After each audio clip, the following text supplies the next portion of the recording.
Good morning and welcome to the Budget Committee discussion for February 24th, 2021. Today is Pink Shirt Day, Anti-Bullying Day, and so I hope that we will do what we can in that light to also stay out of the red. At this point, I'd like to move ahead with, I'd like to call the meeting to order and move ahead with an audio-video check of the councillors who are here. So let's start with Councillor Daigle-Gammon from District 1. Morning, Mr. Chair. I am in the pink, as they say, for Anti-Bullying Day, representing District 1, Waverley, Fall River, Musquodoboit Valley, and all the beautiful communities in between. And if in any way, shape, or form anybody feels that they're bullied, please go find someone, a teacher, a mentor, a parent, a brother, a sister, an uncle, and aunt. Thank you. Wonderful. Thank you very much. Councillor Hensby, District 2. Well, good morning, everyone, and yeah, let's be aware of Anti-Bullying Day, but let's be bullish on the budget. Okay, talk to you later. Thank you. Councillor Kent, District 3. Thank you, Mr. Chair. I too am pleased to be sporting my pink outfit today in support of Pink Shirt Day, and I would like to just do a shout out to our staff and administration of our schools who are working so hard and often have to face frontline issues related to bullying, and they're working hard to help our children have the tools in their toolbox to stand up and do what they can, each as an individual, because that's what we all have a responsibility to do. So just a shout out to our schools for the work that they're doing on that and supporting their students. Thank you. Absolutely. Thank you very much. Councillor Purdy, District 4. Good morning, Mr. Chair and colleagues and everyone. Happy to be here, District 4, repping Cole Harbour, Westfall, Lake Loon, and Cherrybrook. And just want to echo what everyone has said. I didn't wear pink today. I actually don't have anything pink. So, you too? So yeah, I got to work on that. Anyway, yeah, bullying is a... Trish. What's that? There are pink shirts that you can buy now for those, in particular for Pink Shirt Day. So, you know, I'm fix that. Yeah, right. Yeah, we should go shopping one day. I'm not really a big shopper, but yeah. Anyway, echoing everyone, bullying is horrible. I am a survivor of bullying myself. I've got some kids who have been, and teachers who step in are heroes. So glad that today is the day that honors everything to do with that. Thank you very much. Councillor Austin, District 5. Thank you, Mr. Chair. I'm here and ready to go. Good stuff. Thank you. Councillor Mancini, District 6. Good morning, Mr. Chair. Good morning, everybody. Deja vu. Weren't we just together a few hours ago? It seemed like it, yes. Seems like it. You know, Anti-Bullying Day, you know, and I do a lot of work with youth, and I tell them all, you know, the best way to deal with bullies is being happy and successful. And so you're not alone out there. If you are being bullied, reach out. There's mentors, there's people, there's adults, there's the helpline. Reach out. You're not alone. Thank you, Mr. Chair. Good stuff. Thank you very much. Some sage words. Councillor Mason will be joining us a little bit later. Councillor Smith, District 8. Hey, Chair, and hey, colleagues, and those watching. Look forward to budget. Thank you so much. Thank you. Councillor Cleary, District 9. Hello, colleagues. Hello, Halifax. Mr. Chair, I love your pink shirt. It's a nice one. Stand up to bullying. Be kind to each other out there, Halifax. And I'm really glad the folks who are attempting humor were not paying for it, because I don't think our budget could withstand such great bon mot. Thank you very much. Councillor, you think you're funny, but you're not, as Councillor Nicol used to tell us all the time. Thank you very much for that too. Councillor Morse, District 10. Present and accounted for, and looking forward to the meeting. Good morning. Good morning, and thank you. Councillor Cuddle, District 11.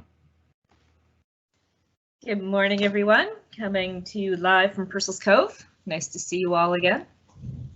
Nice to see you too. Councillor Stoddard, District 12. Good morning, everyone. Good morning, colleagues. Good morning, Mr. Chair. I just want to echo Councillor Purdy's words. I was bullied too as a young person, and it affects you mentally and physically. And I hope that if there are any youth or young people or even young adults or even adults, please seek help and get the attention that you need, and don't let this affect the rest of your lives. I say hi from District 12. Good morning, everyone. And good morning. Councillor Lovelace, District 13. Good morning, Mr. Chair. Well said, Councillor Stoddart. I 100% agree with you. Here I am live from Hemps Plain St. Margaret's and looking forward to talking money, money, money, money. There we go. Good stuff. Thank you. Councillor Blackburn, District 14.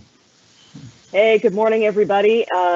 Just a quick announcement to those residents who've been reaching out about the intersection of Beaverbank Road and Wingate Drive. Just got word from CN Rail that they have secured a load of asphalt from out of province, and they're going to be doing a right proper paving job later on today. They've been on site, and the work will be done today. Thank you.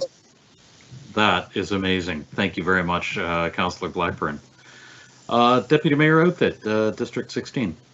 Good morning from Bedford Wentworth to all, and I own a great comments. I want to back those up completely, and I'll commit to even being nice to David and Tony today in the celebration of Pink Day. So there we go. Looking forward to some great budget discussions today. Thank you, Chair.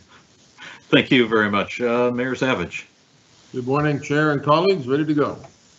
Good stuff. Thank you.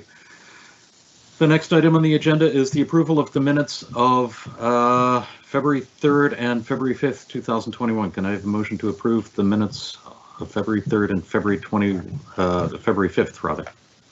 I so move. I didn't hear who that was. Councillor Stoddart? Great, yes. Thank you. Seconder?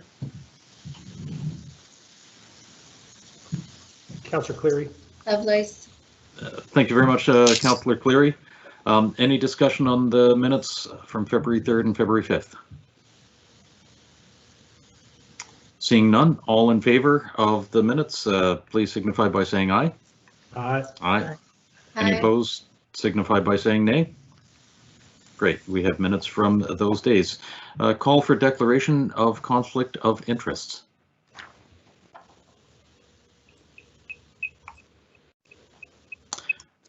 Okay, seeing none. Normally we would go to the public participation speakers list. However, for today's budget meeting, no speakers signed up by the deadline. As a reminder to those watching from home, in order to have signed up as a speaker, the deadline was 4:30 p.m. the business day prior to the meeting. And this is happening with every budget meeting, so there is still plenty of time to address the budget committee. The next item on the agenda is the 2021-22 multi-year capital plan, and for this we have a presentation, and I'd like to hand it over to the CAO.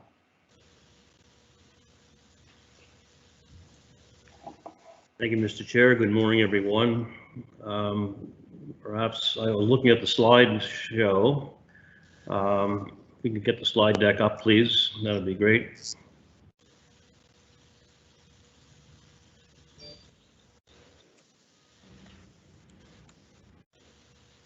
Mr. Clerk, if we can get the slide up, that would be helpful. Just pulling it up right now. Yep.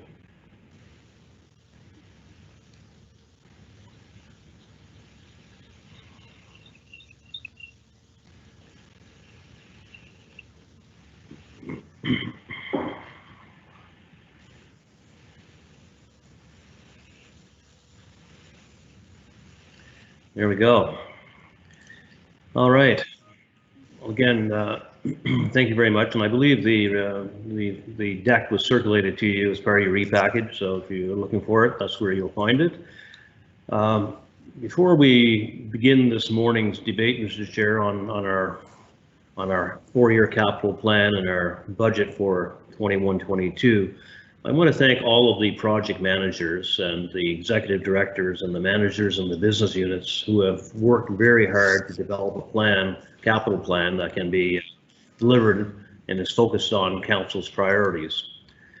And I want to also thank Crystal Nowlin and Holly Power-Garrett, who managed the whole process with our CFO Jane Fraser from the beginning of our conversations at the staff level around the capital plan and the 1-year budget. beginning through the production of the budget book and, of course, this presentation. So there's been a lot of work by a lot of people across the organization, quite deep into the organization, in fact, and you'll get appreciation for that as I go through the slides here. So I'd like to go to slide 1, please. So to start out, I'd like to take you through some of the background on how we prepare the capital plan and the work being done to improve long-term capital planning here at HRM. We will then answer your questions on the projects, which are included in the $175 million budget recommendation before you today and in the 4-year capital plan itself. So I acknowledge that we circulated a large volume of information to you in the report and the capital budget book a few weeks ago. And throughout this presentation and the question period, we'll do our best to direct you to the appropriate attachment. So first, for clarity to assist you in your deliberations, I would like to first explain the difference between a capital budget and a capital plan. Slide 2, please. So you'll hear us speak about the capital budget and the capital plan. And the capital plan is a longer-term view of the capital work to be carried out. It's a collection of infrastructure projects in various states of readiness. So the timeline of the plan reflects the evolution of the general level of certainty and finalized scope of details of projects. It highlights, the plan highlights how the projects which you see in your budget book have not just been created within the last 6 to 12 months. Projects which have been provided an optimal time frame for planning are best positioned to provide the most value for the invested cost.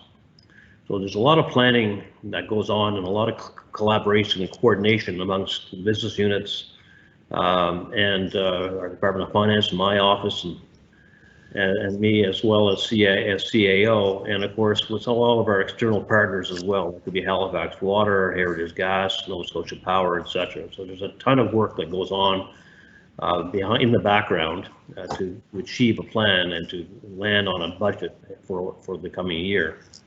So when you think about years 7 to 10 of the capital plan and beyond, projects are really in the conceptual phase. Think about it that way.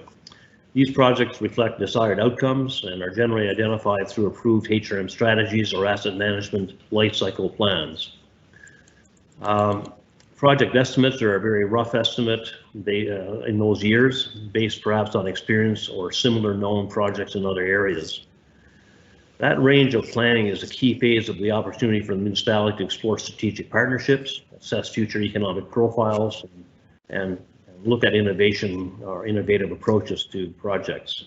And this is the main area in which we are looking to mature in the coming years for better city building, sustainability, and resiliency in that longer term view. When you think about years 4 to 6 of the capital plan, projects are in the planning phase, where concepts begin to take shape and outcomes become potential deliverables.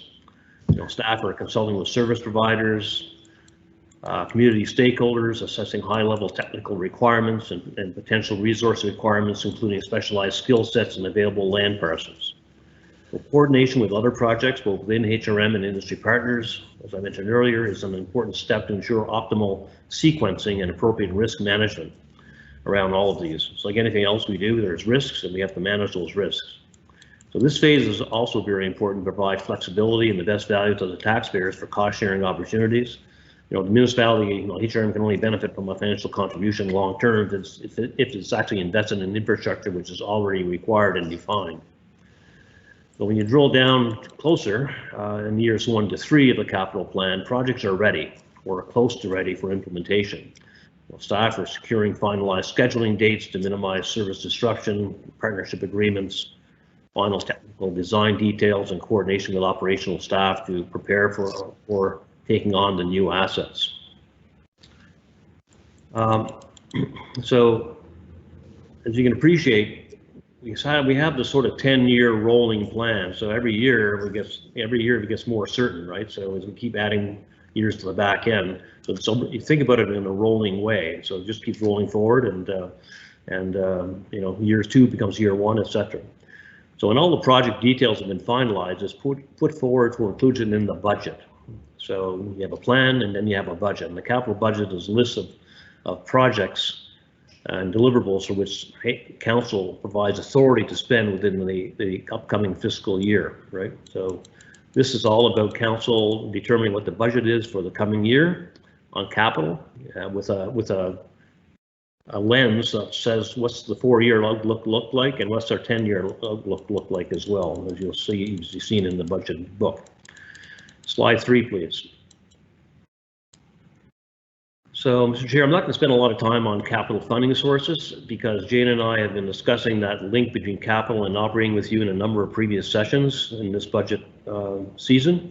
So fundamentally, every project must have an identified funding source. So in identifying funding sources for projects within the near term of the capital plan, finance staff will consider a number of variables to achieve fiscal sustainability, matching the term of payment to the term of the benefit expected from the asset's service life. So, if there's an asset that's going to last 10 years, well, you might want to consider financing over 10 years or something shorter, but nonetheless, you got to match the term of the payment benefit expected from the asset service life. We're looking to use reliable and stable sources of funding for routine investments required to maintain infrastructure, for example. What are the financial tools and opportunities available to minimize large fluctuations in the tax bill? We talked about strategic funding, if you'll recall. So slide 4, please. Creating a capital plan is really focused on the development of a long-term plan, and it's much more than just developing a list of capital projects. These are large dollar investments required over multiple years, and in some cases for multiple generations. Every project is considered on its own and is of value in some way, but consideration needs to be given in relation to the full list of potential project needs and desires and what the impact it has on the overall quality of service to the community. There's really no way that any municipality can approve every capital investment idea. As I like to say around here, there's no shortage of good ideas, just a shortage of money. But typically when there's good ideas that council coalesces on, we usually find the money, right? But so decisions on which projects proceed and which do not can be challenging without a methodology to guide the goals. And methodology and due diligence is really important and something that we've been doing a much better job at as an organization over the last few years. So this challenge is certainly not unique to HRM, as municipalities across Canada have been finding themselves in very similar situations. The staff reminded me, and Jane reminded me the other day, that the post-World War II economy led to accelerated growth in infrastructure as well as much higher levels of public service standards for multiple decades. Right, so you think about post-World War II and all the growth and the arrival of baby boomers and all the pressures of population growth has led to an extreme growth in infrastructure and much higher levels of public service standards and going forward. So, the pressures of aging infrastructure and large asset inventories have left governments struggling to meet the demands for continued increasing service levels, but without the willingness for tax increases. So we know we want, we don't want to pay for them sometimes, right? So, it becomes a balancing act. So being aware of the challenges ahead allows us to be deliberate in determining the path forward. So implementing asset management practices provides the structure and tools to deal with our growing and increasingly complex operations and responsible approach for our taxpayers. So I'd like to get into a little bit more about asset management now. Slide 5, please. So, Mr. Chair, a few years ago, there was a consensus amongst myself and the executive directors that we needed to change our approach to capital planning and budgeting to manage our infrastructure deficit and needs.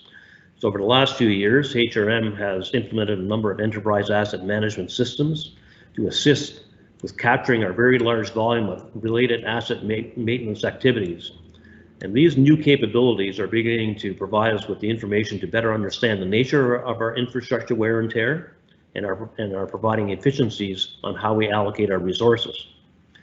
And as we continue with improved and expanded adoption of these asset management systems capabilities, our ability to provide more life cycle evidence for enhanced decision making will improve year over year. So, life cycle evidence is really important in the work we do. It's like owning a car. At some point, your car is going to cost you more to maintain than buying a new one. So, we're in that kind of world here in asset management. We need to, it's like your house or your car. When you look at our assets, at some point it's better to patch the street and repair the street than let it deteriorate so badly that you have to do a complete rebuild, right? So the questions that we ask ourselves as we prioritize projects for funding or inclusion on the capital plan are we spending too much or too little on HRM's infrastructure? Are we investing the right amount in new infrastructure versus maintaining old infrastructure? Are we choosing projects to address today's issues only, or prioritizing for the best solution long term? Do we understand what citizens are willing to pay or not willing to pay for? Do we have the right information required to make these decisions? And what's the impact of this year's decisions on the next generation? Slide 6, please. So, over the past few years, Regional Council and the staff team have made really impactful progress towards sustainable infrastructure planning. So guidance for equity, stability, and consistency have been established and put into practice through deliberate council direction on dedicating 70 to 80% of the capital budget to asset renewal, or what we call state of good repair. We now use a prioritization framework that focuses on strategic alignment with council's priorities and looks at the impact to service, not just to the service area, but to HRM as a whole. Now, as an example, we may be able to carry out a number of road transportation projects, but what is the impact to traffic, transit, business, residents, if there are a number of corridors under construction at once? That's been a meaningful conversation we've had internally around the Windsor Street Exchange and the Cogswell project, for example. We have a transportation plan now in place to address those issues, but those are considerations that we always look at when we look at making decisions around what are we going to do and when are we going to do and what are the impacts. So project managers also consider risk, the risk of failure, the inability to deliver the service, and more importantly, safety to residents and assets. And the other lens we use in the evaluation is capacity to deliver. Some of the returning councillors will recall many conversations about capacity to deliver, right? So do we have enough people to carry out the work? Has public consultation been carried out? Do we have the required land? These are all questions that we have to answer when we come up with a plan. Regional Council's adoption of the fiscal sustainability framework and the strategic initiatives funding plan earlier this year will set the stage for affordability in the development of key city building projects. A lot of people like to talk about city building, but that's what we're into. We're city builders. That's what we are as an organization. And yeah, there's some people that like us to do more city building. Some people would like to do less. But I think our job the council's job is to decide what city building projects are needed and when can they happen and can we afford them. So the next areas of best practice to incorporate in HRM's objective of continuous improvement are the development of asset management policy to guide decisions in asset management and to establish goals and objectives. Asset life cycle plans. This is an evaluation of the state of the asset, as mentioned earlier, in a particular class, such as roads or buildings, and what assets we have, what's their condition assessment, is there an investment plan that is developed to make sure we're investing in the right asset at the right time. All of this information would then be compiled into a state of infrastructure report produced every 4 years. So that's work that's sort of the next phase of the work that we're going to be doing around our asset management approach to infrastructure. So slide 7, please. So similar to the operating budget process, there are a number of steps that staff go through in developing a capital plan and capital budget. So this is quite an iterative process and engages a ton of people across the organization before it actually lands before council. So the annual capital planning process does not have a finite start and end date, but it's kind of an iterative ongoing cycle in a constant state of learning and maturing. So it's not as if we do capital planning in said months of the year. It's an ongoing event because we actually tender on an ongoing event in an ongoing way, right? So during the assess phase, program managers consult with various people within various business units to understand the current level of need for each infrastructure class. So for example, Jerry Blackwood's team in CCS delivers capital projects for building and fleet. So Jerry's team would work with Parks and Recreation, Fire, libraries, Transportation Public Works, and Halifax Regional Police to determine their building and fleet requirements. So project managers and service managers are the people that deliver the service, considering Regional Council's direction, including the current strategic plan, and determine proposed changes the service levels or plans. They also consider HRM's current infrastructure inventory, including recent condition assessments and inspections. So some assets have a more standardized condition rating process than others. So like in Bradshaw for the Roads Network, there's what we call the Pavement Condition Index, or PCI. That's a pavement condition index that helps guide us in terms of making decisions as to what we're going to do within our roadways. For buildings, there's the Facility Condition Index, or the FCI, and that's, again, this helps folks like John McPherson and Jerry and their teams to determine what we're going to do to maintain some of our buildings. Other asset groups have developed or are in the development of creating their own condition inspection processes, such as HRM Playgrounds team, which holds a standard to inspect each HRM playground in an 8-week cycle, or the Facility Maintenance and Operations team, which inspects key building systems and components on a monthly basis. And, you know, obviously all that information is brought back to the table when we get to start talking about asset maintenance and infrastructure renewal. Slide 8, please. So, Mr. Chair, you know, once projects have been assessed, the capacity to deliver the projects is then evaluated. So all the information gathered from the assess phase that I just talked about is compiled and then compared to the pre-existing capital plan. You know, projects on the plan and the various phases of planning readiness are adjusted for any new information, updated, including industry drivers and stakeholder coordination factors. You know, some asset classes are actually put through their own evaluation process before being put forward for corporate review, you know, at my level or the level of the executive directors. And so the Transportation Planning Group, for example, uses an integrated mobility plan scorecard to review each project to ensure scope and design meets the requirement set out in the integrated mobility plan. So other capacity reviews undertaken with various peers and stakeholders include project conflict or saturation for key resources or the service provider. For example, major capital upgrades to a facility need to happen before or after a significant civic event, not during the dates. Sort of like the Scotiabank Center, you know, we can't be making major capital repairs when the Memorial Cup is on, right? So also key project staff resources cannot be assigned to an excess of projects at one time. We have, you know, limited staff resources, and we have to make sure that we're managing the projects and we're not overloading the system. So, and that really speaks to the fact that dependencies and sequencing are also considered, right, in the process of capital planning and budgeting. You know, for example, HRM staff hold regular utility coordination meetings. And one goal is to ensure that any new payment laid will not be cut in the foreseeable future by another utility like Heritage Gas or Halifax Water, which could compromise the integrity of the asphalt we just laid, right? So from a financial perspective, projects in progress have outstanding budget balances reviewed to assess capacity to begin new work. It's also good fiscal practice not to commit funds to a project which realistically cannot be delivered within the budget year. So overall, municipal funding capacity is also reviewed against the total submission from all project managers to assess the gap between demand and capacity. So unlike the operating budget, the previously approved capital budget, which has not been spent by March 31st, gets carried forward into the next fiscal year. And you saw some of that in the charts in the budget book.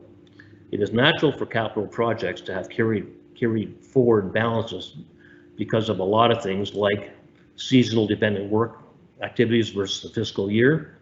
You know, long timelines between procurement commitment and delivery of an asset.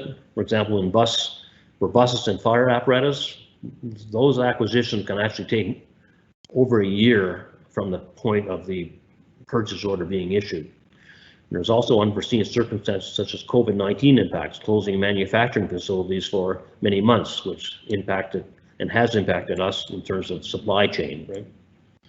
Slide 9, please. So after the capacity review phase is complete, the consolidated project list is put forth for evaluation of priority. So this is an asset management best practice we implemented in 2019 for a more objective and consistent selection of projects for investment. This process actually assists senior leadership and council in making challenging and complex trade-off decisions with less bias. Trade-off decisions need to be made, if you'll recall from the beginning of the presentation, because capital demand always exceeds the available funding and capacity. I'm sure all of you went through the budget book and probably saw, you probably said, well, where's this or where's that? It's not in there. Those are conversations we're going to have in this process, but at the end of the day, our capacity never actually meets demand. So it's really all about balancing that out in relation to a number of factors, including our ability to deliver, our financial capacity, and the ability of the community to absorb the work, including the private sector. So each new project is evaluated against 4 criteria matrices. Strategic alignment to council priorities, number 1, impact of service delivery, number 2, risk, number 3, and 4, capacity to deliver. So the evaluation actually acts as an objective screening tool to rating projects into a high, which is a must do, or a medium, which is a should do, and a low scale, which is a nice to do. Right, so we're more focused on the must do's and the should do's, right, at the current time. Slide 10, please. The evaluated list of projects is then shared with the executive director leadership team and the Halifax Library's CEO for a broad level review. So we all get together in a room, sometimes into the night, and we take a look at, and there's pizza involved occasionally, at least there used to be before COVID. So, we all get together and we hammer it out, right? So it's slogging, quite frankly, and the project managers can bring it to a certain level, but they never can get it to balance at the project manager level, and the work that's guided through our asset management team. So the senior leadership team is a group that determines how projects fit with one another, the impacts of service, the disruption to residents and businesses, and in alignment with other stakeholders, and we try to get the balance based on a target. And you'll have heard of this before, but just as a reminder, we were basing our capital spend at about $150 million a year. We came to realize this year at the senior leadership table that we cannot actually meet demand either in state of good repair or in new assets, keeping the annual spend at that level. So this year you're seeing 175, and the other years you're seeing in the range of $230 million. And that $230 million is the target going forward for the next few years. That'll obviously have to be adjusted upwards as we move forward and as we expand and grow as a municipality, but that's where we came to a conclusion this year that we were just not spending enough on capital, and in order to meet council's priorities and demands and needs. These are legitimate needs, and we just are not able to do it with that $150 million level of funding. So, at the leadership table, consideration is also given to any other factors which may influence the optimal timing, scope, design definitions, as well as other partnership opportunities. And the goal of that review is to minimize risk and maximize value from the overall capital budget recommendation to regional council. And then of course a final draft budget is then signed off by the CAO, taking all of the input and all of the advice and the processes into account, all the work that's been done by various levels in the organization. And at the end of the day, I come up with a final draft budget, and we get to present that and recommend that to you as a team. So, as I mentioned earlier, we're very lucky here at HRM that we have such a strong executive leadership team. We have such an outstanding asset management group and project managers and program managers that work very well together to come up with such an incredible result, which is the budget book as you see it has a ton of information in it, and that's the result of work by a lot of people to achieve such a incredible amount of work in such a condensed time frame that we went through in the last little bit. So slide 11, please. I will speak to this chart, which really highlights the changes in the 2019 changes in 2019-20 with the implementation of asset management practice into capital planning process. So with Regional Council providing direction in July of 2019 to continue with an annual commitment of 70 to 80% of the capital budget attributed to asset renewal activities, it was evident that we are seeing more, it is evident we're seeing more stable renewal investment with better prioritized capacity for key sustainable growth. The gray bar you see here on the chart represents growth projects and the dark blue represents renewal. So note that in 2016-17, we saw a large investment in two new needed assets, namely the Dartmouth 4 pad, which was $34 million, and the LED streetlight conversion at a cost of $21 million. So that's why you see that change, increase in the renewal, or not renewal, in the new projects, right? In that fiscal year. Slide 12, please. So the purpose of this particular slide is to show you the changes from the proposed capital plan for 21-22. That was in last year's plan, year 2 of the 10-year plan in blue, and what is being recommended this year is in black. So the change from year to year occurs for lots of reasons. We can see how the planning process by staff has impacted the proposed listed projects, which were put forth in last year's capital plan versus a compilation of the list we are recommending to council today. So updates and assumptions, changes in external factors and so forth has contributed to a change by $42 million. And attachment 9 to the report details the differences on a project by project basis. And you'll notice that there's been a replacement of attachment 9 that was circulated to you, I believe, yesterday. The original attachment had a keying error that should have been $2 million listed for 21-22 as per the 2021 capital budget for Halifax. The $2 million in funding was mistakenly listed on the Mill Cove Ferry project, so there was no funding allocated last year for that project. So that was the correction there. So the list of major differences that you're seeing there can be sort of summed up in generally around the Halifax Forum. It's been deferred as it's not yet ready to proceed, but we'll be coming to council very soon with a plan, but that's been deferred. The Cogswell Interchange redevelopment has been deferred by 1 year. Conventional bus replacement, we extended the life cycle replacement from 14 to 16 years. And moving forward together plan implementation, add it back into the plan, 1 more year remaining after this. And we have Halifax Common Upgrade as we deferred the pool upgrade while awaiting legislative approval that we're hopeful for this year. Slide 13, please. So the summarized view in this table presents the overall 4-year funded capital plan. The project list supporting these totals can be found in attachment 3 of the report, and further details for each project can be found in the capital plan draft book.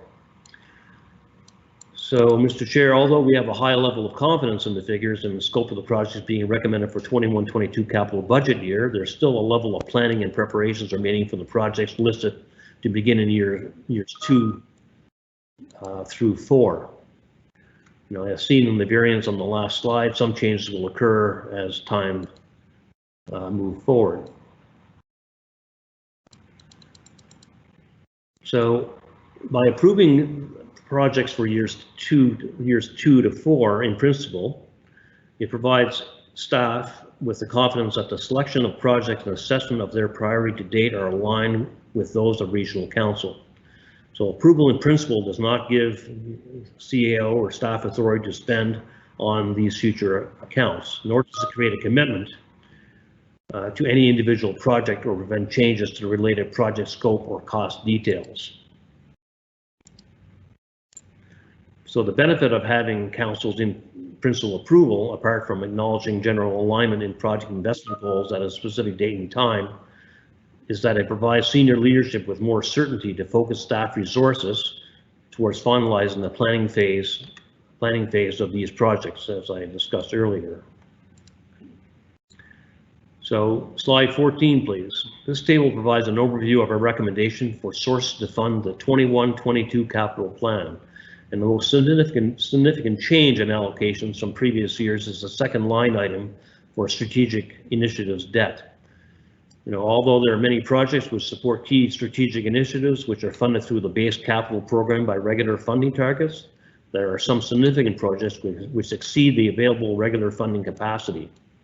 And if you'll recall our discussion of strategic initiatives funding for the funding plan on January 20th, we discussed establishing reserve for designating large capital projects which support key strategic plans.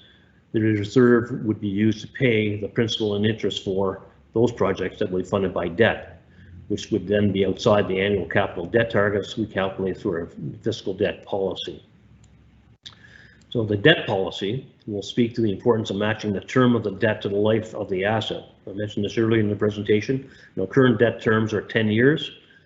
This means for assets that have a long lifespan, such as an arena at 40 years, people that are receiving the benefit from years 11 to 40 do not have to pay the cost. And so that is what's known as intergenerational debt. Slide 15, please. A detailed list of some of the projects being recommended for the strategic initiatives funding is presented on this slide. And this slide is different from the table that would have been in the strategic initiatives funding plan.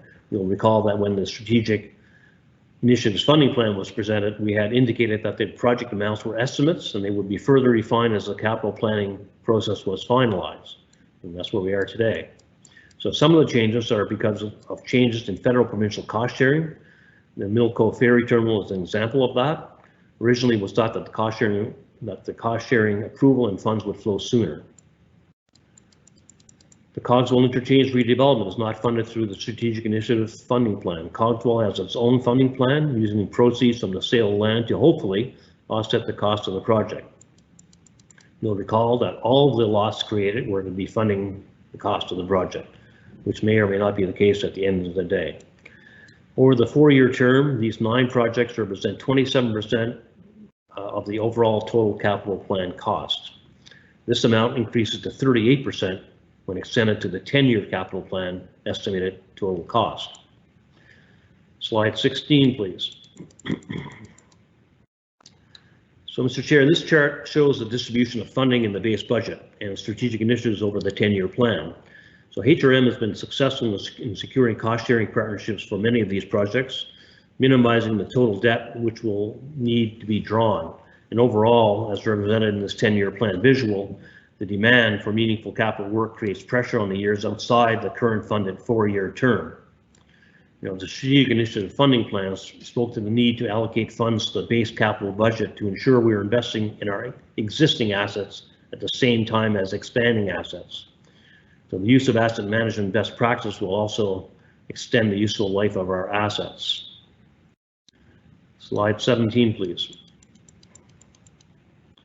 So in the report, recommendations 4 and 5 request regional council's approval for capital reserve withdrawals and capital multi-year projects, which may present some confusion since the project listed in supporting attachments 4 and 5 to the report are already included in the 21-22 capital budget list. So the Halifax Charter requires approval from Regional Council for each withdrawal from a reserve account. The detail listing ensures transparency in the details, obviously. So multi-year projects are ones that span more than one construction season. And when Council approves a multi-year project, they are in essence committing future years' funds. So transparency is again the goal for capital multi-year projects, detailed listing and recommendation for approval from Regional Council. Now, a good example of multi-year project commitment would be the Cogswell Interchange redevelopment. So although there are multiple years of the budget being requested, once the infrastructure has been demolished, it would be a very complex project to stop funding for a period of time. Slide 18, please. So recommendation 6 in the 21-22 multi-year capital plan report recommends Regional Council's approval to changes in the procurement policy and transaction policy administrative orders. The changes are being recommended are highlighted in attachment 6 to the report, with revised copies representing the recommended changes being presented as attachments 7 and 8 to the report. So the purpose of this recommended change is to provide the required authority for municipal capital projects to begin at the earliest possible opportunity in the new fiscal year. So in past years, there has been an occasion when operational budget deliberations have been extended and therefore, like this year, into May, and therefore had delayed project managers for awarding key procurement tenders, and maximizing seasonal opportunities to either begin or continue the work. So this is a very important part of the recommendation going forward. Slide 19 shows those further policy changes. So, Mr. Chair, that brings us to the conclusion of today's presentation and with the recommendation before you. So I want to thank you for your interest and all the members of the committee, and we look forward to Jane and I and all the executive directors and our respective teams. Look forward to answering any questions you may have. So thank you very much. Thank you very much. That was an interesting and a wholesome presentation. I appreciate it. I would appreciate it if any councillors who would be wishing to ask any questions or speak to indicate that in the chat. And with that, go ahead, Councillor Outfit. Yeah. Thank you, and thank you for the presentation, Jacques, and thank you, Mr. Chair. Obviously, I think it was a great presentation in the sense that it's a good reminder to those of us who've been here a little while, but also a great chance to set the stage for some of our new colleagues. I don't know how you want to go about this necessarily, but I sort of, myself, I support the overall vision and process that you've outlined this morning, but I do have some concerns that I might want to ask you and some of the executive team as well. For example, I think most of us understand in a way that you don't necessarily do the Winter Street Exchange at the same time as the Cogswell Interchange. But I have some concerns about the Winter Street Interchange, for example, because until we do the Winter Street Interchange, the Bedford Highway Functional Plan is sort of on hold. Bus rapid transit requires that work. Active transportation requires that work.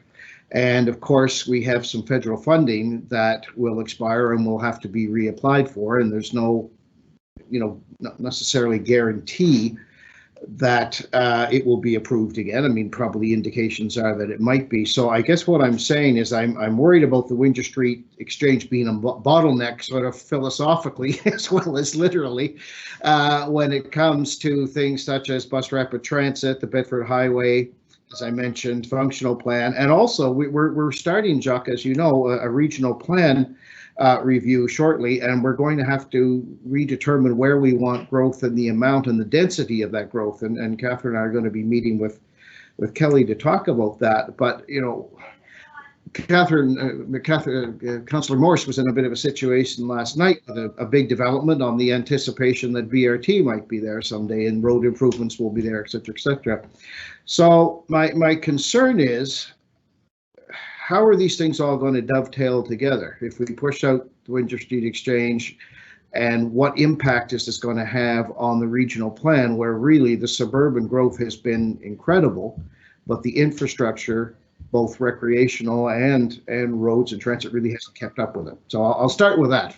I know that's a mouthful, but. Mr. Chair, perhaps you want to put the motion on the floor before I answer the question, or do you want me to answer the question and then put the motion on the floor? Yeah, I was going to ask Councillor Outfit to put the motion on the floor as well. The motion is in the chat at this point. Okay. My eyes. No, I'm having trouble. Can we just answer the questions and somebody else can put that up? I'm having a little difficulty. Absolutely. Sure. Sorry. The old eyes aren't quite what they used to be. So the Winter Street Exchange and Cogswell can proceed sort of as planned. I mean, we're basically a year on delay on each one for obvious reasons and reasons we have already shared with council. I'm not particularly concerned about the Winter Street Exchange. We have a plan to roll that out. We have a traffic plan to accommodate all of those projects together. The work along the Bedford Highway is absolutely conditional upon the Winter Street Exchange happening, right? So that has to happen, and you'll see that we've planned out that work around the Bedford Highway, consistent with the rollout of the Winter Street Exchange. But perhaps I could ask Kelly or Peter Duncan to wade in on, maybe provide a little more detail, because we've actually looked at this and had lots of conversations about it, and have a very concrete plan to make sure that all that can happen in a sequential way that won't disrupt inadvertently the flow of traffic and people around the community. So I know Kelly or Peter want to weigh in on that.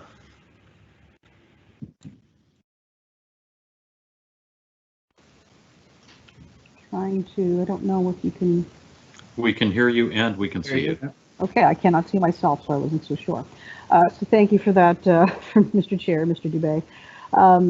The issues are really ones of, you know, kind of budget envelope and timing of construction and disruption. So we understand, you know, we see it as a system, right? Windsor Street Exchange connects to Bedford Highway. Bedford Highway, of course, you know, is an entire corridor that can see growth occur along it. So we simply want to, in our planning, want to make sure that projects are timed accordingly. So we have you know, functional designs done for Bedford Highway. The preliminary designs are in progress. So the planning is occurring. It's really about lining up that capital money to make sure that construction occurs at the right time. So I think the general concern is that it's not in the plan. So does that cause problems? Not necessarily, right? So I think it's not a problem that can't be solved by perhaps, you know, if we can see additional funds come in, we look at road disruption, that sort of thing. So that's something that I think we can talk about when we get together. But right now it was really a situation relative to, you know, capital budget and envelopes and what we could fit in our plan versus our, you know, our ability to spend that in the time frame. Is that helpful? And thank you, Kelly. That does make sense. I think where this is, and I think we all agree that these things need to happen and will need to be done sequentially, and you need to have a traffic plan, et cetera, et cetera. Where this gets murky for me, though, is how much till we know that is going to happen. That's going to happen for sure, and when it's going to happen.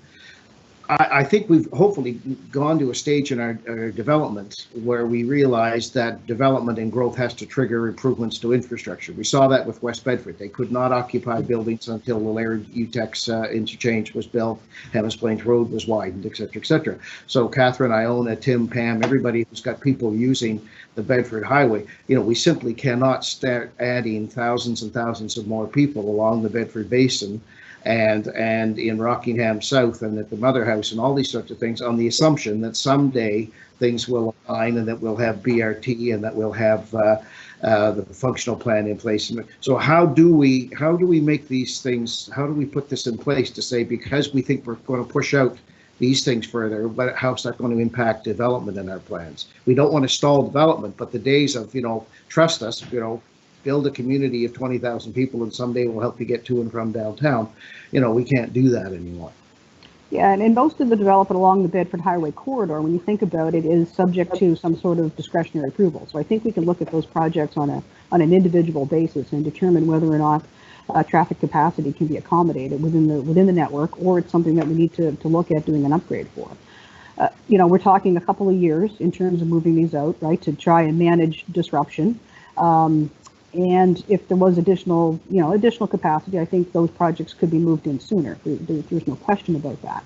This is simply just the plans are in place, right? The idea is to smooth it out a little bit within our budget capacity. So, like I say, I think the answer to that is looking at those individual projects and determining what impact they would have. Not to say no to them, but to consider their localized impact, and then determine whether or not we need to intervene. Right now, we're only talking about extending the plan by a couple of years. Right, so it's simply not in the 4-year plan, but it's in the 6-year plan, right? And hopefully we'll see the Mill Cove moving ahead. All right, thank you, Chair, and thank you, Kelly and Joe. You're welcome. Thank you very much. I'm going to hand it over to Councillor Mason. Would you mind putting the motion on the floor, please? Anything for you, Mr. Chair. I move that Budget Committee recommend that Halifax Regional Council, 1, approve the capital budget for 2021-22 and approve in principle the 2022-23, 2023-24, and 2024-25 capital outlooks as per attachment 2 and 3, subject to approval of external funding program applications. 2, approve the schedule of 2021-22 capital reserve withdrawals as per attachment 4. 3, approve the schedule of 2021-2022 multi-year capital projects as per attachment 5. 4, adopt the amendments to Administrative Order 2020-004 ADM, the procurement policy, and Administrative Order 2018-004 ADM, the transaction policy, as set out in attachments 6, 7, and 8 of this report. I so move. Thank you. Can I have a seconder, please? Seconded, Councillor Lovelace. Thank you, Councillor Lovelace. Go ahead, Councillor Mason. It's funny when you have one that long, it's like, do I have any time left? Luckily I don't have a whole lot to say. I only have one question and a couple of comments. I'll do the comments first. First is, I really thank staff for the thoughtfulness I'm seeing in this budget and this process. And I think it's a hard admission at any time to say, not only do we need to spend more money on capital to keep up with our growth and with our state of good repair, to also still have to say no to so many good projects. As Jacques said, no shortage of good ideas, just a shortage of money. The money issue is that's our job, right? I honestly don't think there are, we had, going back to when I first got elected and when Richard Butts is here, we've had years and years and years of finding efficiencies and making the budget tighter and trying to cut back. And I think we've done a very good job of that. And you're always going to keep doing that. You're always going to keep looking for efficiencies and you never stop trying to do that. But I don't think that there's tens of millions of dollars sitting in the budget waiting to be found. So we're growing very quickly. We need to make these investments. And I think that this is a way forward. I would caution, I think when we get to BRT, electric buses, our green network plan, that we're going to be talking about more debt and more taxes to fund those ambitions. I don't see that happening inside of the existing budget, and I don't think anyone who's looked at the cost of it thinks that's possible. My one question for staff: great budget. I'm not going to do a whole bunch of stuff about my district. We're getting Spring Garden Road. We had a bunch of stuff the last couple of years. We have a bunch of stuff coming in the future. So I'm satisfied with crack sealing and slab replacement on sidewalks this year. I will leave it at that. My question, though, is around the snow removal for sidewalks. We had that conversation at budget during the TPW presentation, and I understand some work has been done on that. I'm wondering if staff could tell me kind of where we're at in terms of addressing the equipment problems that we've been having and the fact that we haven't been able to keep up with our standards. So I thank you, Mr. Chair, for that, and I turn it over to staff for that. Mr. Chair, perhaps Jerry Blackwood could speak to this, and Brad perhaps may want to comment on it as well, but Jerry, I believe, has got a plan.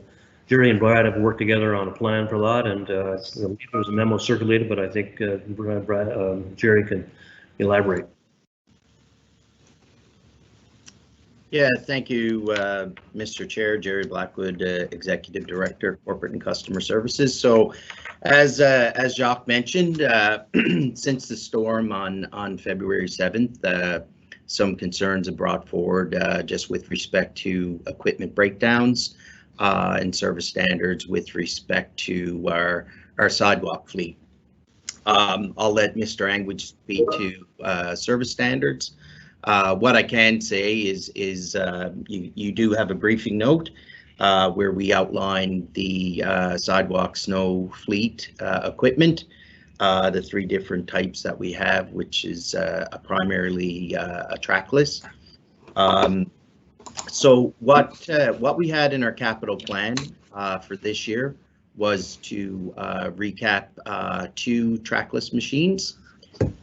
Since the concerns that were brought forward and some of the breakdowns that we had during the storm of February 7th, we went back to our capital plan and looked at how we can sort of top up the fleet there. So what we're going to do is we're going to defer on some road equipment in terms of tandem snowplows, divert that funding into an additional 5 trackless machines. So for a net 7 new, which we hope to have in place and deployed for next year. We did have advanced funding approved for fleet replacement expenditures, so we can move forward with getting those tenders out there. So with the addition to 7, that gives us more options to have a spare fleet, and will certainly help with service standards, which I'll ask Mr. Angwich to speak to. Thank you. Thank you. Okay. Good morning, everyone. Hopefully you can see me, hear me. Yeah, I'll just add to Jerry's points that the addition of the 5 additional trackless for 7 new trackless next year brings us to essentially 2/3 of the fleet being renewed, which is excellent. And it also puts us into position to have about 50% sparing. So essentially where we were functioning was one machine per route with no backup. This will put us in a position of 50% sparing. Now, in fairness, so spares won't be in great condition, but they leave us in a far better state than we are now. The other thing I'll add is that this is also equally important as Jerry team, and when we discuss with them, they'll be taking steps to work on their repair turnaround. We discussed some strategies around having basically hot spares of equipment on standby, as well as looking at things like windshield repairs and how we can speed up those kind of repairs in the field. So it's a good discussion. The snow team is feeling much better heading into next year. And, you know, we're all, Jerry's team has got the fleet pretty much back up and running. I think there's only one machine down right now. And so Mother Nature continues to be our friend for the balance of the season. Thank you. All right, well, I won't come back if I can have 30 seconds, Mr. Chair, just to say thank you very much for that. I think that's great. The hot sparing was, I think, critical to maintaining the standards. I will say to council, though, you know, it's the state of good repair isn't just buildings, it's also fleet, right? Hopefully sometime soon when COVID's over, we can all go up and have a tour of Macintosh and you can see the number of 15, 20 and 25-year-old trucks that we own and stuff like that. And that's another thing that we need to come to grips with, and we have to stop pushing it off, and we're going to have to find some more money to help with faster fleet renewal. But that's not for today. So thank you very much, staff. I appreciate that. Thank you, Mr. Chair. Okay, thank you very much, Mayor Savage. Thank you, Chair. Good morning, colleagues, and thank you to Jacques and to staff for this this report.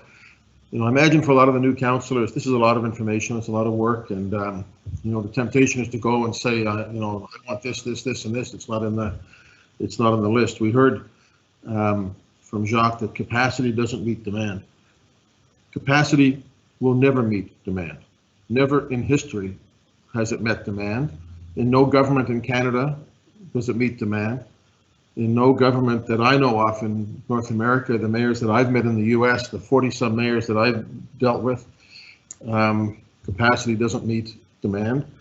That's just a fact of life for governments, as it is for a lot of businesses. In fact, as it is for a lot of families, including my own. There's tons of things I'd like to spend money on that we can't, and we're doing okay. You know, when you look at where we are, I think it's important just sort of juxtaposition us. You know, if you go back to when HRM was formed in 1995 through amalgamation, in 1995, the national debt of Canada was $496 billion. Today, it's just creeping over $1 trillion, so it's more than doubled. Nova Scotia, the debt was $8 billion, in around $8 billion, depending on whether you go 95, 96. Today, it's officially at $15.2 billion, and after COVID, it's projected to go to $17 billion. So it's doubled as well. And the debt of Halifax at the time of amalgamation was $350 million. Today, it's somewhere in the range of $250 million.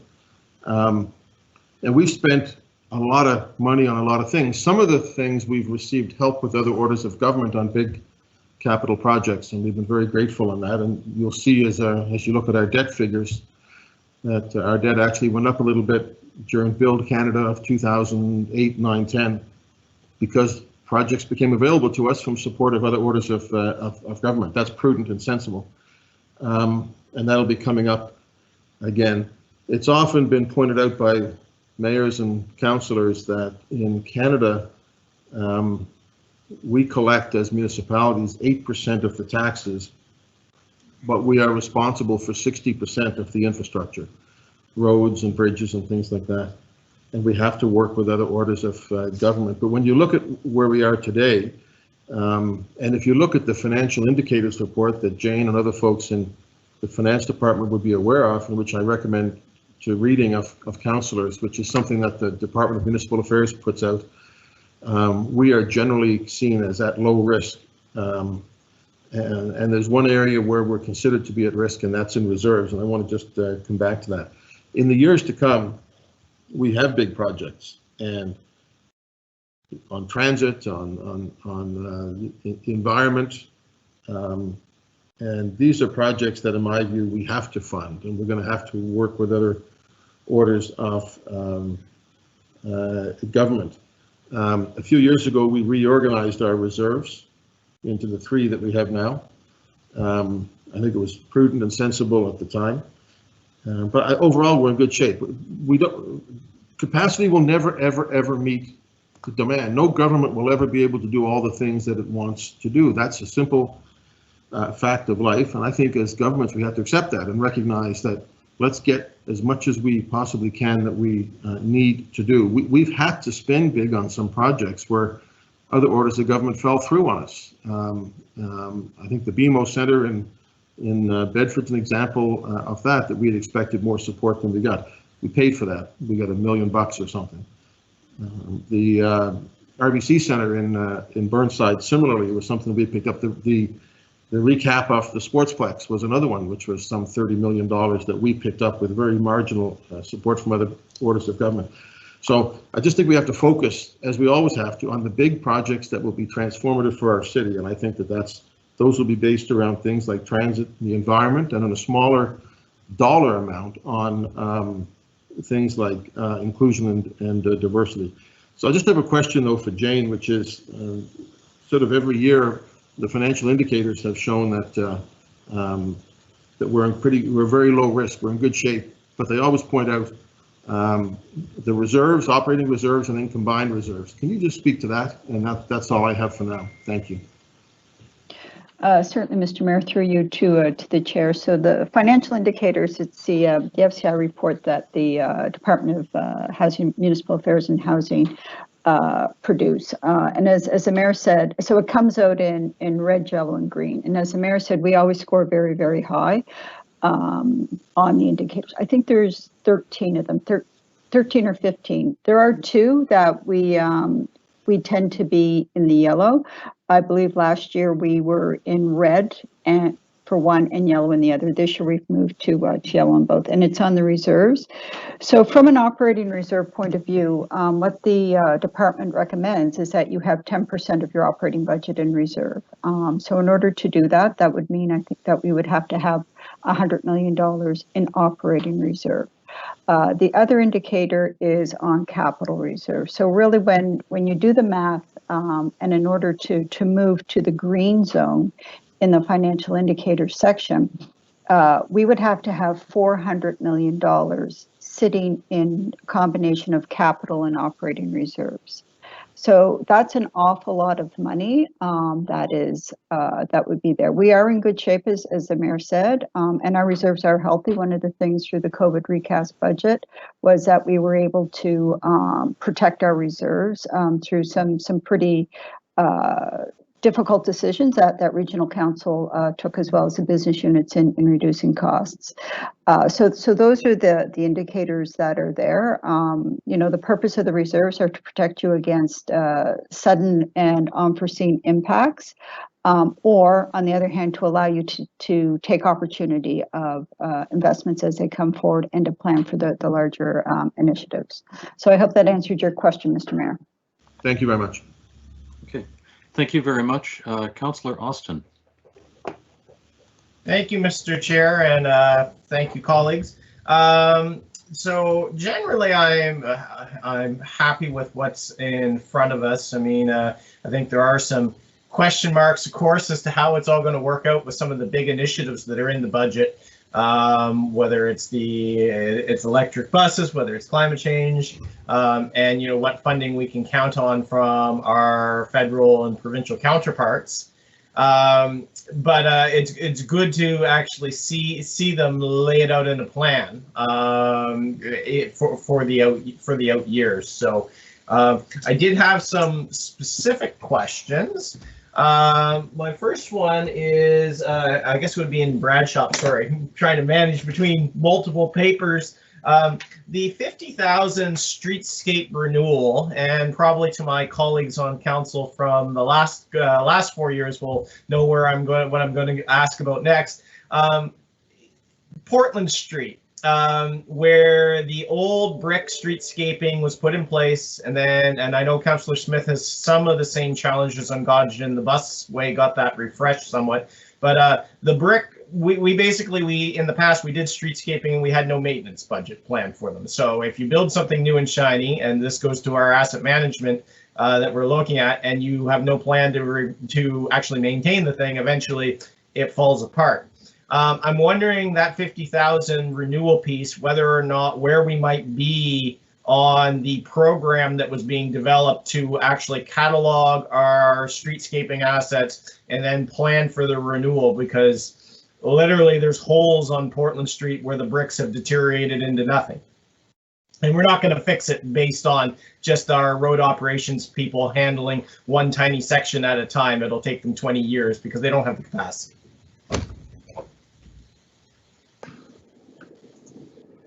Okay, so Councillor, through the chair to you, basically the plan is for our road operations team to advance the continuation of the paver maintenance on Portland in the downtown, going from where they left off last year down to the water. Obviously, funding availability and staffing availability will be a factor, but we remain hopeful that our goal is to get to the water. There is recapitalization coming up, as you know, once we get down to the downtown Dartmouth infrastructure renewal. There'll be some recapitalization there, but I won't get into that aspect where your question was specific to the pavers. So as well with that, there'll be some garbage can renewal as well as painting of the planters. So we'll go as far as we can with the staff we have and the funding we have to renew those pavers like we have done to date, again, with the goal of getting to the water. Thank you. Thank you for that, Brad. I'm not, sorry, oh, it's my own echo. I won't be moving anything to look at this, so we'll see what they can do, but I have to register it because it's been 2 years now, and the road operations people, when they have the time, they do very good work. I've been very pleased with the repairs they've done, but literally in 2 summers, we've covered a space that's probably twice the size of this room because they simply, it's 4 blocks and they just don't have the capacity. So I'll wait and see where that lands. I'm not sure where I'm at on time. I did want to ask about the Burnside Transit Garage, a bit of an out one, because I understand that that's a mini multi-million-dollar project and will be rather key to us being able to operate any electric buses on the Dartmouth side of the harbor. I'm wondering if staff can comment where that lands in the budget and whether that's part of our current request to the feds. Good morning, Dave Reedy, Executive Director, Halifax Transit. So right now, the Burnside Transit Center rebuild, there is a project sheet in there, but it isn't part of the initial request to the provincial and federal government as part of the initial e-bus program. The plan is to electrify Ragged Lake first, as we do have an ongoing expansion there. And that would be our first opportunity, but we do know that we need to move over to Burnside next. And just one thing I would clarify is that having Ragged Lake be the initial e-bus facility doesn't preclude those buses from going everywhere in the municipality. So it really doesn't have an impact there. But certainly Burnside will have to come in future years, but it's not part of the current ask. Okay. Thank you for that. On reserves, to pick up where Councillor Austin, you're just about out of time. Okay. I'll squeeze in a reserve question just to pick up on the mayor's point. Sure. Okay, so quickly, reserves. I didn't see much of any reference to the strategic reserve, the one that's was the major project piece, libraries, potentially stadium, culture center. That's that fund. I think we are only withdrawing 500,000 from it from the looks of this year. Is it currently allocated for future years, or is there a plan with that reserve money?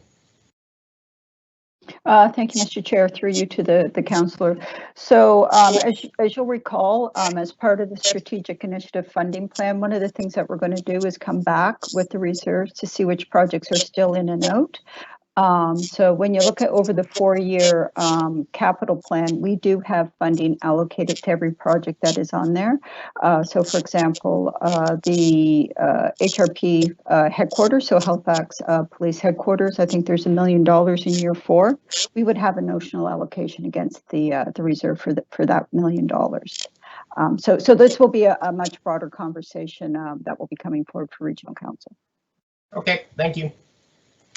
Thank you very much, Councillor Smith. Thank you, Chair. I know I'm not going to get through all my questions, so you'll see my face again. So again, as mentioned, this was a very in-depth budget book, and I appreciate all the work from staff and business units to do that, because I enjoy looking at this piece of the budget.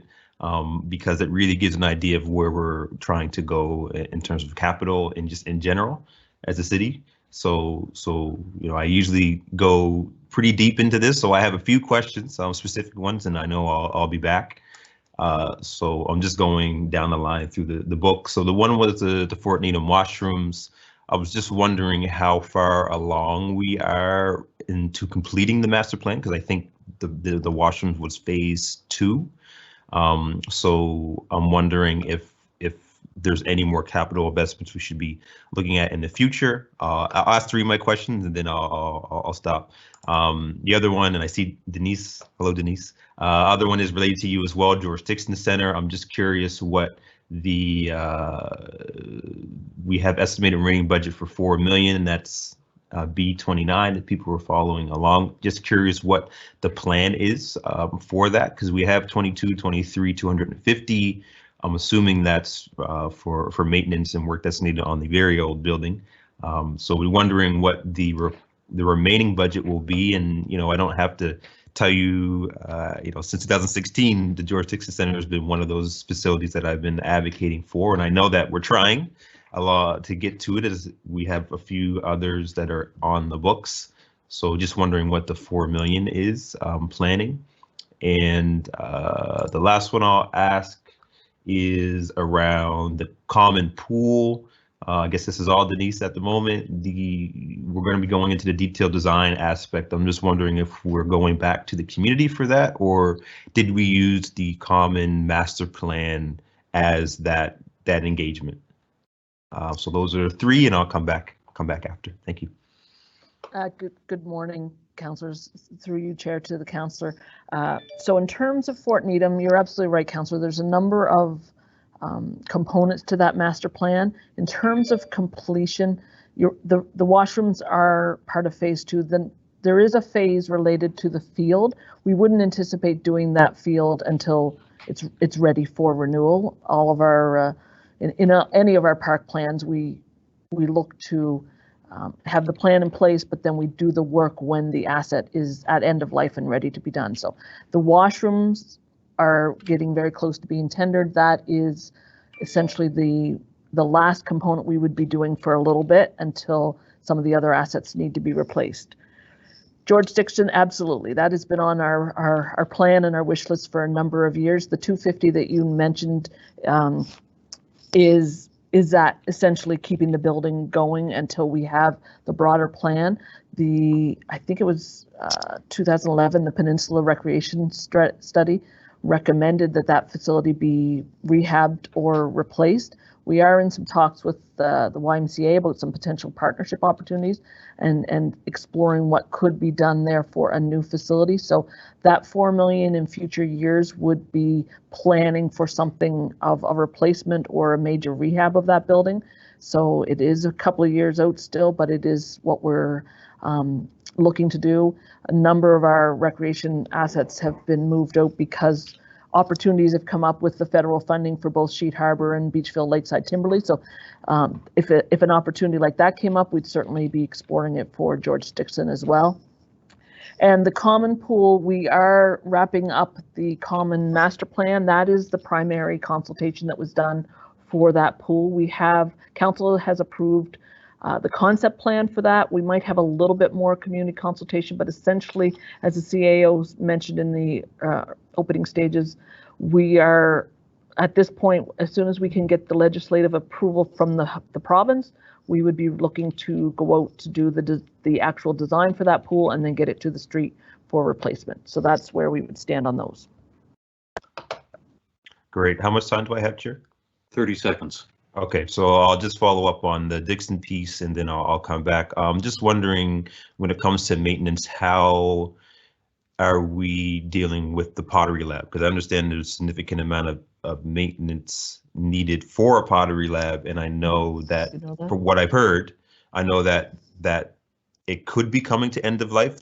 I'm not sure if it's the kiln or whatever it's called, but I know that there's been some questions on that because that's the only accessible pottery lab, from my understanding, on the peninsula. So one of the fears is if we lose that, what happens? So I'm just wondering if that's included in any of the maintenance. So that's something that we're looking into. There's new regulations related to air quality in pottery labs. The newest one that we have is actually at the new St. Andrews Center, which is also accessible. So that's okay. Great. I didn't know that. That's good to know. Absolutely. So that is available for residents.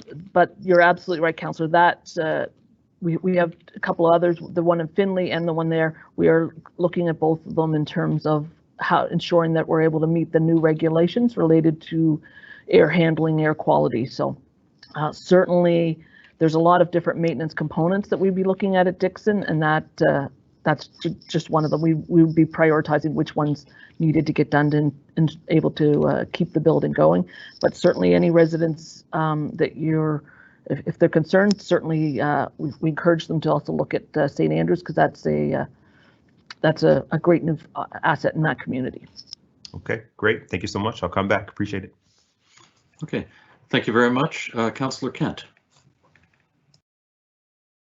Thank you, Mr. Chair.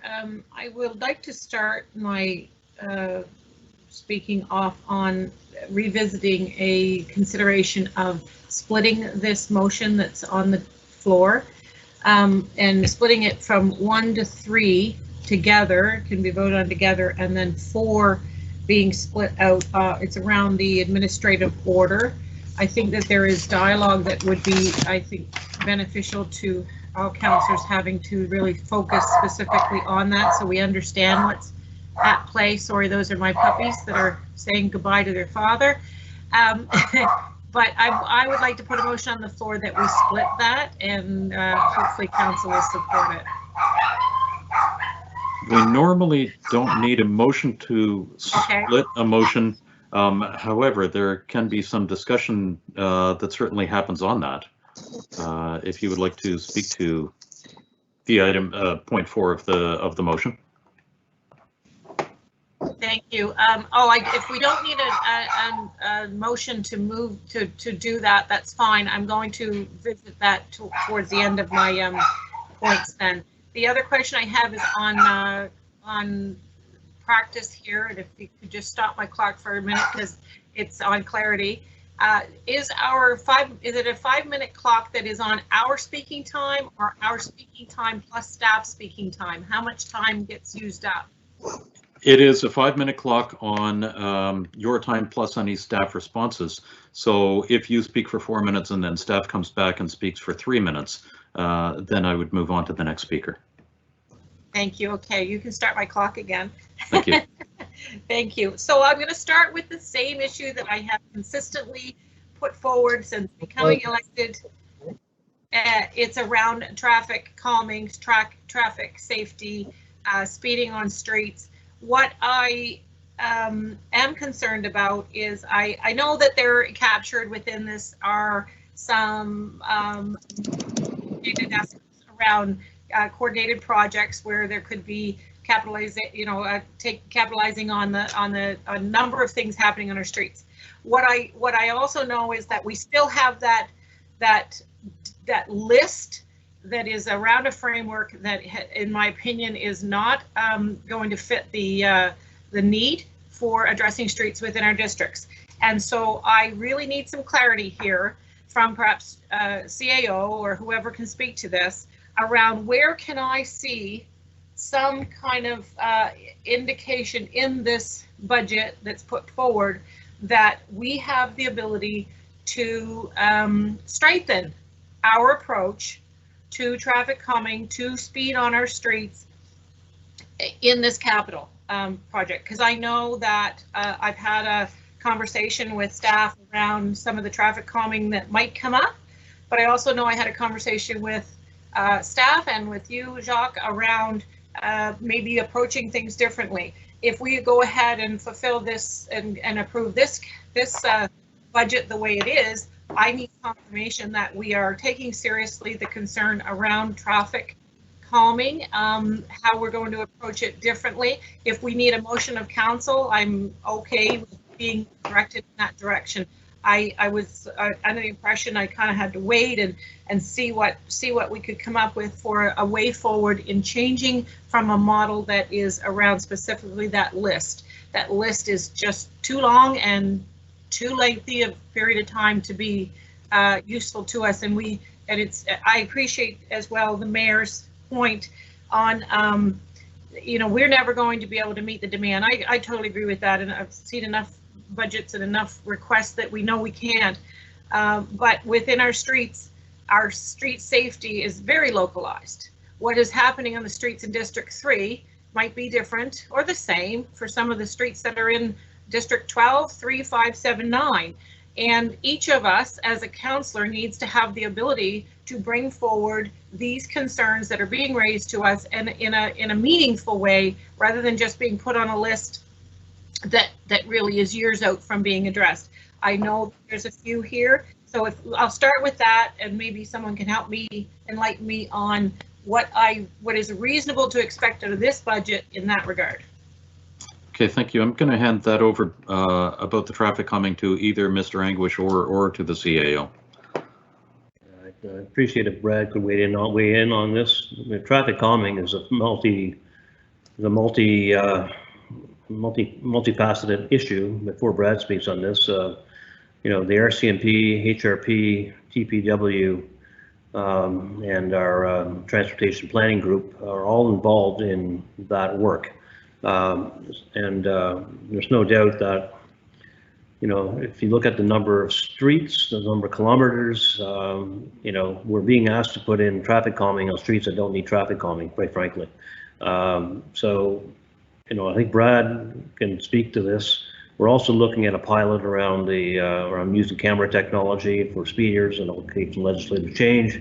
That has to happen. That will not happen overnight. Brad is coming up with a pilot this year.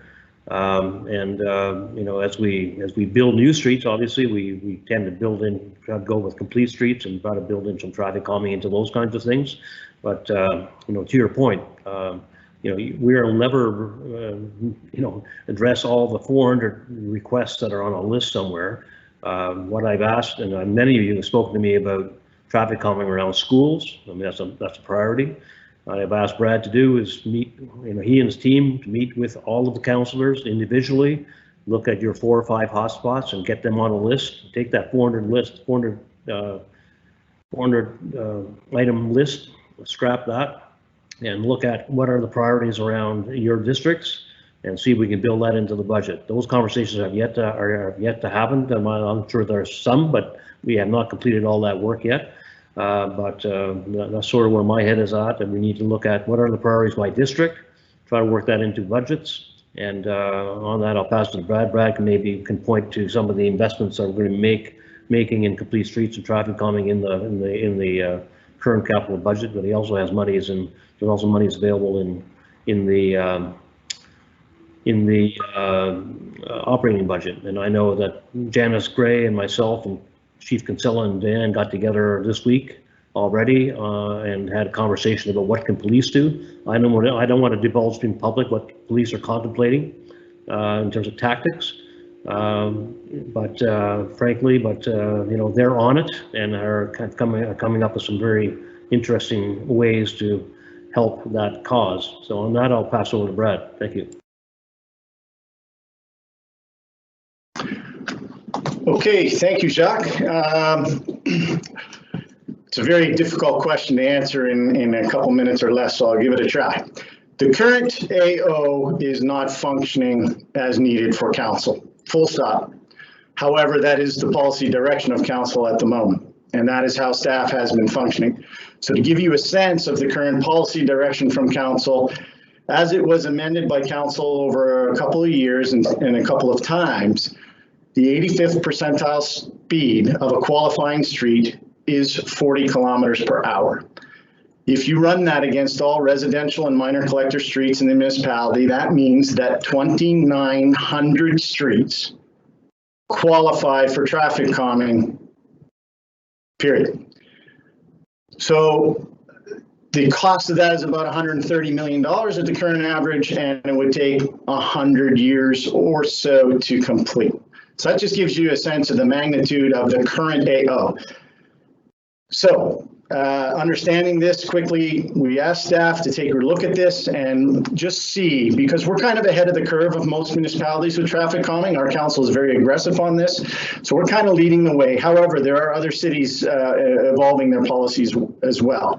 Some of the things we have to fix. First of all, as I said, there's too low of a speed threshold, which leads to unmanageable expectations, as you pointed out, Councillor. It just gets thrown on a list from 1 to 2,900, and it'll change every year viscerally, which really frustrates residents. The AO goes as far as allocating the point system, so it really handcuffs staff to provide a level of judgment. Vulnerable road users, there's insufficient weighting to affect vulnerable road users because the focus is solely on speed, mostly on speed.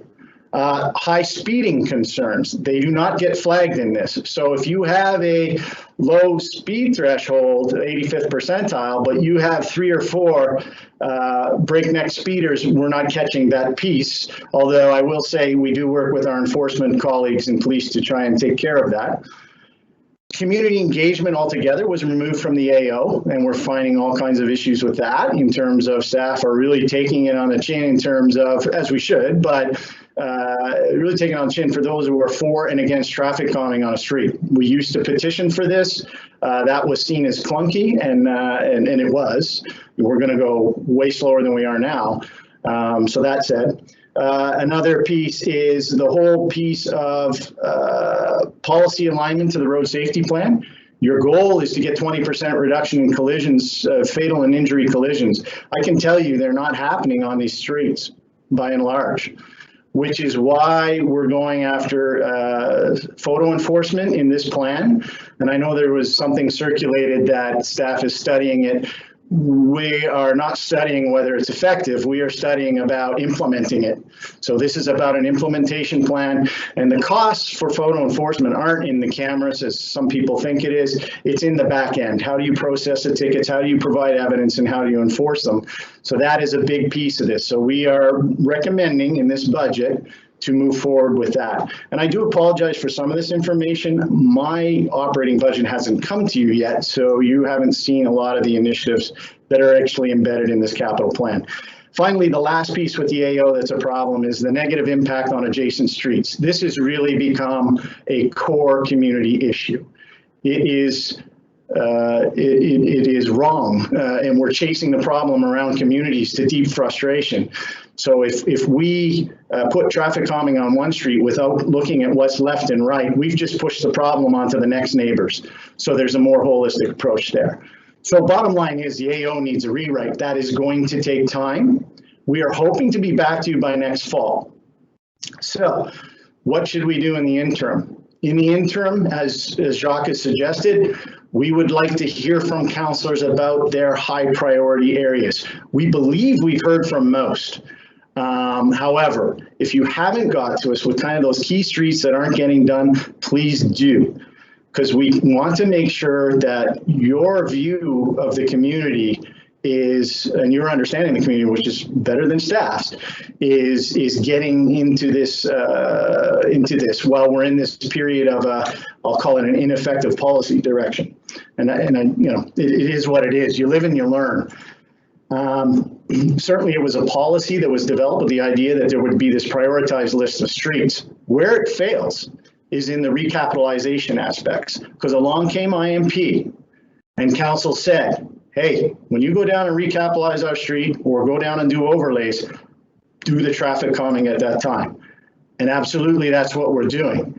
And that's why citizens are seeing priorities well down the list, starting to get traffic calming, because that's what the policy calls for. This is creating confusion out there in the public, because they look at a street that's maybe number 7, but they see a street that may be 114 come up, or they see a street that is an adjacent street, because again, we're trying not to chase the problem around. We're bringing forward those adjacent streets, which would have a much lower priority. So again, we are trying to attack this in a holistic kind of way. To get to the summary, you've asked, what have we done? I won't ask the clerk to bring up a slide, but to give you a sense of how quickly we're moving, albeit I take the point it's not enough. In 2018-19, we did 13 traffic calm streets. In 2019-20, we did 13.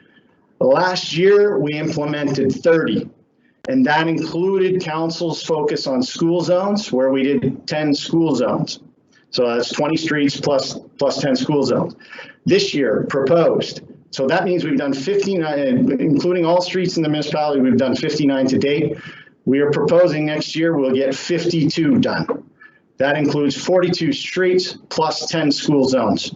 I had pledged to, I think, Transportation Standing Committee, we would come back with a school zone package. That is embedded in our recommendation to council. So again, we're looking at 52 traffic calm areas this year. So it's whether it's enough, obviously, is debatable, but it's certainly a massive increase over where we are and placing the focus on it. Sorry for the long answer. Hopefully that kind of explained things. Thank you. And sorry, I know I'm out of time. I just want to say thank you. I think that was the best description of the work and the commitment that I am hearing from staff regarding this. I think that I really appreciate that. Look forward to more conversation on it. Thank you, Mr. Chair, for your indulgence.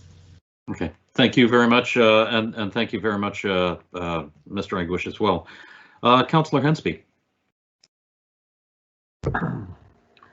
Thank you very much, Mr. Chairman. Yeah, it's always a treat going through the capital budget book to see what's in it and what's not in it. And as the mayor said, you can never satisfy all the requests and needs and demands that are out there. You just hope to have some piddlings or something in there to help address some of the issues in your district. I'm very pleased to see the Eastern Shore Lifestyle Center, which is the Sheet Harbor Recreation Center, and the fire station together in the budget, coincide at the same fiscal time period. It's critical those projects come together at the same time for ease of construction. I'm glad to see that together. The North Preston, I'm glad to see the Kane Street recapitalization with the new sidewalk to connect the school to the rec center and daycare. Highly critically needed for that community. It's great to see that's in their budget for that. And I'm pleased to see some trail plans in there for some of the active transportation trails, especially the trailhead from the Atlantic View Trail to the McDonald House beachhead in Lordstown. It'd be great to see that accomplished. I'm not sure if we're going over private land or provincial land, but I know there's a combination of both ownerships in that area, so I'll be curious to see how that's going to be achieved. I'm looking in the budget for the Rural Active Transportation Framework. I know there's a report coming forward. There's a recent report on it. There's no real funding mechanism identified yet, but I'm wondering about when do we start doing some of the design studies. You know, we have Porters Lake and Muscatauga Harbor trying to get their active transportation highway corridor plans underway and at least get to the engineering design work started and finished, and therefore hopefully have it on a to-do budget list for upcoming tendering in a year or so. But we need to have some funding identified to help move those projects along, at least to the design stage. And also I'd like to know in regards to what's in this budget for our anticipated future takeover of more rural roads from the province. As we know, there's going to be some territories to the east and west from the current urban zone that's going to be, I guess you could say, annexed by HRM by transfer from the province. But I'm kind of curious about the status of those roads, when we're going to get the cost of cost sharing of trying to fix some of those roads, or at least a compensation for them, and in particular the Crane Hill Bridge. It's been long overdue. I know a number of years ago we've had an infrastructure plan application for that, but then the province decided to declare it as their bridge. but now with this transfer, it becomes back to us officially our bridge. So I'd like to know if we have the plans dusted off and ready to go for an infrastructure application for that. I'm glad to see the EMO has generators in the budget book. Something I've been asking for a number of years. I'm glad to see Lake Echo Community Center, the East Preston Rec Center are on that list for facilities to get outfitted. Long overdue, and great to see it. But there's a couple other questions I have, and I'm probably running out of time here soon, so I might have to come back a second time. But Ross Road realignment, and it's not my district, but it has a big impact on my district. It's the gateway to the community, the Eastern Shore, and the Lawrencetown to the 207 and the number 7 highway. The Ross Road realignment must be achieved. We got to buy the corridor, and I keep harping that we need to buy the property for a park and ride to have a convergence point of 4 transit buses in the area. Because right now, the Preston communities have no connectivity by transit. This is an awesome opportunity to have bus route 61, 68, the 401, and the 370 to converge at one site. They all go by, and therefore connect the communities better. And I think it should not be missed. And I'm also looking forward to this functional study on the multimodal corridor for Highway number 7 Main Street. It's on page E22. It's long overdue, and it's going to have a great impact on the Kuma Holdings property, the former Nova Scotia Home and Color Children property, because they need better access into their properties. Right now, we're asking for a traffic impact analysis for their property proposals, but this functional corridor plan will help assist with that planning aspect. My last question, well, my 2 last questions are going to be is streetlight inventory. I want to know where we are with the Nova Scotia Power versus HRM on those gray zone lights, or what I call ghost lights. I keep bringing to the attention of staff of these streetlights that are out there that should have been replaced with the LED transfer, but not. And there's still lights out there that should be repositioned and taken over. And my last question is, I'm really concerned, and I think we need to have a review of the solid waste strategy in regards to the decommissioning of our compost sites and the front-end processing and the waste stabilization facility.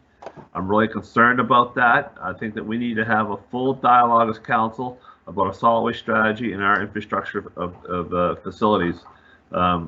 If we're going to demolish those facilities, I think we're getting away from our strategy. And I think that's not fair, and that's not right to the legacy we promised over 20 years ago. I'll leave it at that for now, and I'll come back with other questions. Thank you. I was just going to cut you off anyway because we're at 5.5 minutes. So I'm going to ask folks from Parks, TPW, Transit, and Solid Waste to respond to that. And then we would move on to Councillor Lovelace. Thank you very much.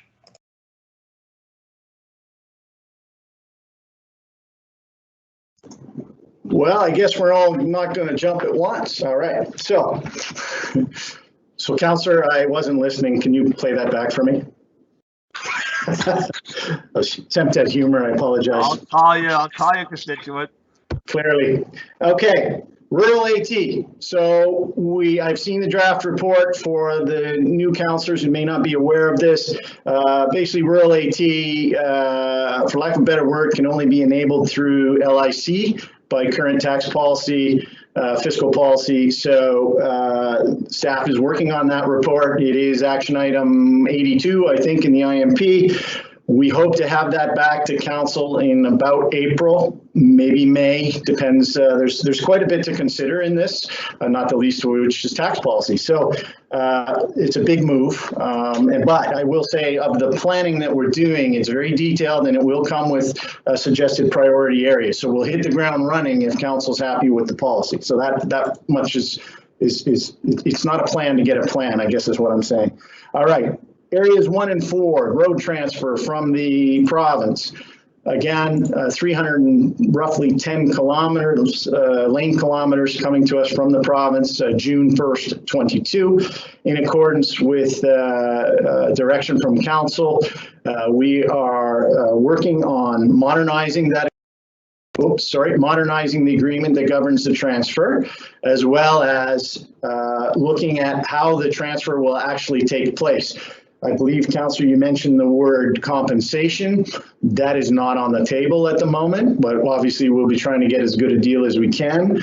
As far as Crane Hill Bridge goes, yes, that is in the transfer package to us, and we are specifically discussing how structures, i.e. bridges and overpasses, will be handled through this transfer because they are of the greatest concern to us. So I don't have all the details. We're just getting into that now, obviously, and coming forward with a plan. I will say that transfer is going to clock into a cost to municipality somewhere around $5 million a year. So it's a big deal. In terms of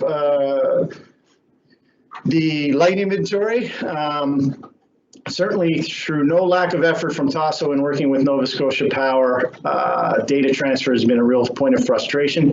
I'm pleased to say that Jacques led a discussion with a new CEO of Nova Scotia Power. There is a commitment to work together, and I have streetlight inventory as one of the top agenda items. I'm meeting with my operations counterpart there next week to prioritize this. We think it can be resolved fairly quickly, but we can't do it without the data. That's been our issue. And so, but in the meantime, I think as you're aware, certainly in North Preston, we're going out and looking at all the areas you're identifying. So again, we can hit the ground running. So that's the plan there. Solid waste strategy. Again, unfortunately, you haven't seen my operations plan. You will see that Andrew within that plan has an objective to advance the terms of reference for a full solid waste strategy review starting next year. So we hope to get this will be a very large undertaking. Currently, it's on standby in accordance with council direction until we understand where the province is going with extended producer responsibility. That said, we are going to move ahead and draft our terms of reference. So again, we're ready to go when the province is. So that's underway. In terms of Ross Road realignment and Main Street, I'll turn that over. I'll leave that for my colleagues in strategic transportation planning or in planning and development to help you with that. But Ken, I will say certainly Trunk 7 Main Street is in the capital plan. All right, in terms of doing the studies. So I'll turn that over to the next victim. All right, thank you. Who do we have on deck next? We have Kelly Dante. I'll take up the monitor and be the next victim. Thank you for the intro, Brad and Mr. Chair. Just very quickly on Ross Road, I think the councilor's been speaking with staff, and we do have direction to go ahead and deal with a land transaction to acquire the corridor, and that is actively being pursued. So that is all good work. And as those lands, I think, transfer to a new owner, there's opportunity for development in there that we would look to integrate. And also, as Brad mentioned, the Main Street functional study is in the plan for next year. So I think those activities will help integrate and provide some answers to those long-standing questions and ideas of the councilors. So I just wanted to give you that all of that is work in progress, and the absence of Ross Road in the capital plan is simply it's not fulsome yet because we still need to acquire a corridor, right? So let's see where that goes through this process. And I think that's it for my end. Thank you.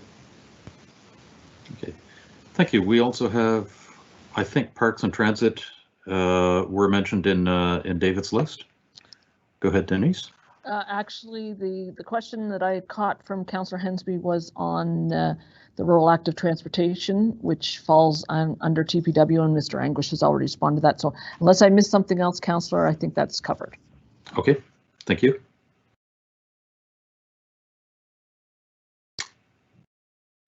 Yeah, and I guess a similar response for me through the chair. Ms. Denty covered off the functional planning and the items related to the Ross Road realignment, which I think were the only transit piece in that. So I have nothing further to add. Okay, thank you very much. In that case, let's move along to Councillor Lovelace. Good morning, Mr. Chair. Thank you so much to staff for this. I have to say, I really, really, really geeked out on this budget book. Like Councillor Smith, I completely enjoyed it. It was easy to go through. Thank you so much for presenting it in this way. I have a gazillion sticky notes to get through. So I'm just gonna, comment on the mayor's comment, which was capacity does not meet demand and it never will. Absolutely, I get that. But I'm just going to channel Keith Richards and Mick Jagger for a minute, because you can't always get what you want. Absolutely, but you need to try, right? And you need to know exactly what you need. And so I think it's really important that we have these discussions considering what we want and what we need, and we differentiate between the two. So when I think about what we need accessibility play structures. You know, I haven't seen it in here, and maybe it is, Denise, and maybe it's just hidden. But I do think that we need to begin focusing on the accessibility need of children with these play structures. The other thing I don't see that I know we need, and it's been stated since 2015, is the second exit for Highland Park. And I have been chatting with Peter Duncan and Dave Hubley, and thank you so much, staff, for helping me figure out the history, this very long history for the need for this second exit, and the stumbling blocks for that. I just think that it's really important that we prioritize safety issues. And I want to echo what was said about traffic calming. You know, I have had this conversation with Brad. Thank you so much for, taking the time to talk to me about the fact that the AO does not work. I think we clearly understand that. We need a new model.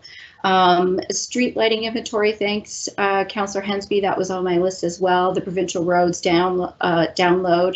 While I recognize that, those provincial roads will cost $5 million about a year, I think for any residents that are listening that currently live on a provincial road, it's important for them to recognize that this budget book, this capital budget book, is on municipal infrastructure, not provincial. We're not talking about bridges outside that municipal service boundary. So we're not talking about the bridge that's at Paddy's Head Road, for example, down the Peggy's Cove Road. And I think it's really important for us to think as well about, issues, longstanding issues in some of these communities, such as cemeteries. And where do cemeteries fit in our capital budget when they become transferred over to the municipality? And the same goes with wharves. Now, through my understanding is that wharves are passed to parks and therefore lose the industrial use of those wharves. So they're no longer used for industrial or commercialized fishing.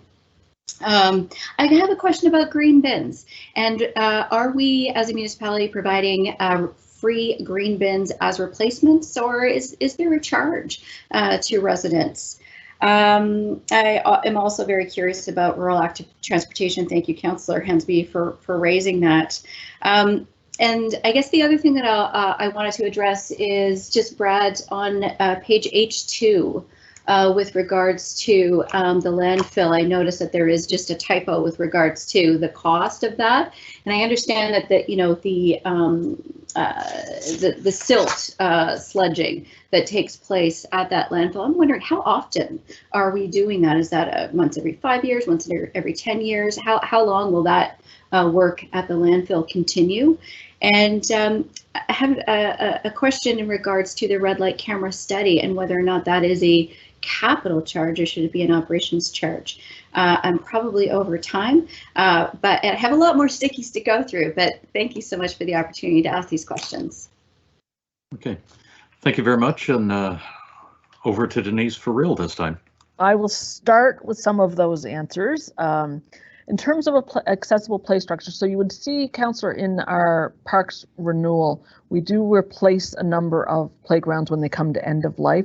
In terms of accessible, with over 400 playgrounds, the ability to replace them all with accessible is just not feasible. We focus on regional parks and some school sites. But what we are doing, our colleagues in CCS, in Jerry's team, on page B2, which is the accessibility account. This year they're undertaking an accessibility audit, so that's going to help inform the municipality related to the new provincial legislation on accessibility. That's going to help inform us as to where we should be focused our efforts on accessible playgrounds, because as you've all been discussing, you know, the needs, the wants, the desires far outpace the capability and the cost. So that's really where our focus is going to be over the next little bit, to get ready for that new legislation and have a plan for accessible playgrounds. In terms of cemeteries, so the municipality actually manages, we own and manage 6 cemeteries. I think what you're referencing there is the administrative order that was brought in maybe a couple of years ago, whereby privately owned cemeteries could request to the municipality to have them taken over if there's just not capacity in the community to manage those. We've had a couple of inquiries from groups, but we've not actually had any formal requests from any groups for the municipality to take any over as of yet. But if that happened, and if they went through the process and through pursuant to the administrative order, if council accepted those, they would revert to as a municipal cemetery, much like the 6 that we currently own. There is one of our capital subsheets speaks to, under cemeteries, one of the projects we have upcoming. It has been deferred a few years just from priorities and other capacities or funding capabilities, is replacement of the fence at the Camp Hill Cemetery. So that fence is very much related to the fence at the public gardens, which as a National Historic Site, we have regulations as to how we have to manage that and how we have to maintain it. The Camp Hill fence is, we're spending a lot of time and money on maintenance. So there is a project coming up to replace that fence to reduce that maintenance that's required. But in terms of any other major projects in our cemeteries, we're managing them, that we don't have any significant other projects happening for those. Wharves, we do have some ownership of some wharves. They tend to be more personal use, as opposed to they're not industrial wharves. So there is not, Parks is not responsible for any wharves that I'm aware of that have an industrial component to them. And I believe that covered all the questions that you had from Parks and Rec for this term. Yes, thank you.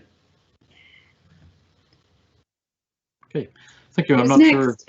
Yeah, I'm not sure who's next. I see Mr. English. Okay, thanks for the questions. I think I've got them right. As far as the green bins go, they are free for replacement. We have, I think, around 410,000 in this year's budget for green cart replacement. That comes from the solid waste reserve. The other thing I would note is that this year we did have a supply problem due to COVID, and so some of the questions may have started within the community about that subject because we did run out of carts. So, but by all means, that's a free replacement. So call the 311. I did my own this year after 20 years of going with the one I had, and it worked out beautifully. And not just because I'm the boss, trust me. Okay, in terms of the landfill, I think you asked about the dredging. The dredging is done about every 5 years, and that's the answer to that question. I think you may have also asked why is it in the capital budget? Is that? No. So okay. With regard to H2, I think was the issue. I was just looking at it. I think there was a typo in the amount. Could you tell us what the typo is that you've seen? Because we couldn't figure it out for ourselves, sorry. The carryover from Yep, that's okay. We agree. That'll be fixed in the next rev. But I was just so if it is every 5 years, you know, that makes sense. But I'm just curious because it's it seems to be more of a stormwater issue, is it not? Not the sledging, but the actual caring for the asset. I'm going to call a friend and ask Andrew, who would have better information than I on that question. Thank you, Brad. Through the chair to the councillor. So, councillor, this is with respect to the Highway 101 landfill. It's about clean runoff water coming off the landfill. The stormwater pond is just a piece of infrastructure there that's in place for stormwater management. So this is just an ongoing operational thing, right? It just, as needed, we dredge as siltation accumulates in the pond. And as Brad mentioned, it's in the order of every 5 years. Okay, thank you. My question though, Brad, about why was it in capital budget is referring to the red light camera study. Oh, sure. Sorry, Anna, missed that. Basically, a lot of the studies that result in capital works are capitalized and put into the capital plan. So a lot of the words capital, but that's it. And in this particular case, we were able to fit it in with some of the carry forward from last year.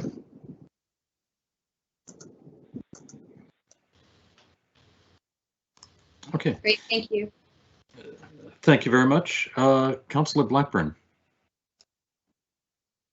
Thank you very much, Mr. Chair. And yes, thank you so much. I too geeked out reading this book and agree with my colleagues that I love the format. So it makes for easy to read, and you can get the information. And if you're not a numbers person, it certainly makes it a lot easier to understand. So I very much appreciate that. Just a couple of quick things. It looks like once again I am the speed hump queen of HRM. District 14 is in line for quite a few traffic calming measures this year, so very much appreciate that. And also great to see the traffic signal upgrades for Beaverbank Road, Stokel, and Millwood. That intersection has been a bit of an issue for several years, and it seems that after we have a power outage or a power bump, it needs to be reset to allow the traffic to flow through there properly. So really glad to see that. Just a couple of quick things.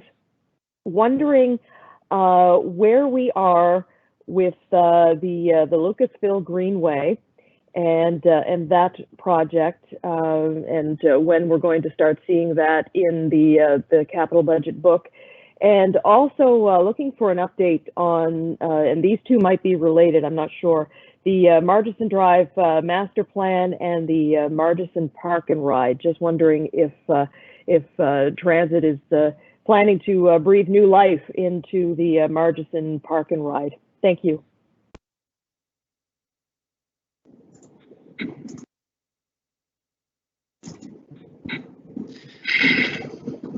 Maybe I can jump in on the park and ride. So through the chair to committee. So this is one of those projects that falls into the category of being a good project, but just not fitting into the envelope. Basically, I know it's one that we have had to push out to balance a few times. So right now, this one is pushed out into 25-26. Actually, is when we would start work on this project. So that's where we are at this point in time on the Margison Road park and ride lot. Are there any plans to expand the capacity at the Sackville at the Wheaton's terminal as a result? Because that seems to be at capacity and then some. No, we don't have any plans for that at present. We built the lot, and then we do lease a portion of the Wheaton's property for additional capacity. But we are pretty blocked in there, and there's no plans in the capital budget at this time for that expansion. Okay, and just wondering too if I can get an update on the Lucasville Greenway and the Margison Drive master plan. Okay. I'll take the Lucasville Greenway by way of directing it to Dave McIsaac, please. I believe Dave's with us.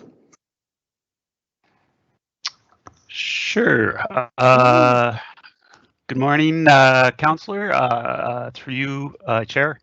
My name is David McIsaac. I'm the Program Manager for the Active Transportation Planning Program, and we continue to do functional planning, kind of that preparatory work on some segments of the Lucasville Greenway project. That's also a project that we have submitted to the provincial government for infrastructure funding.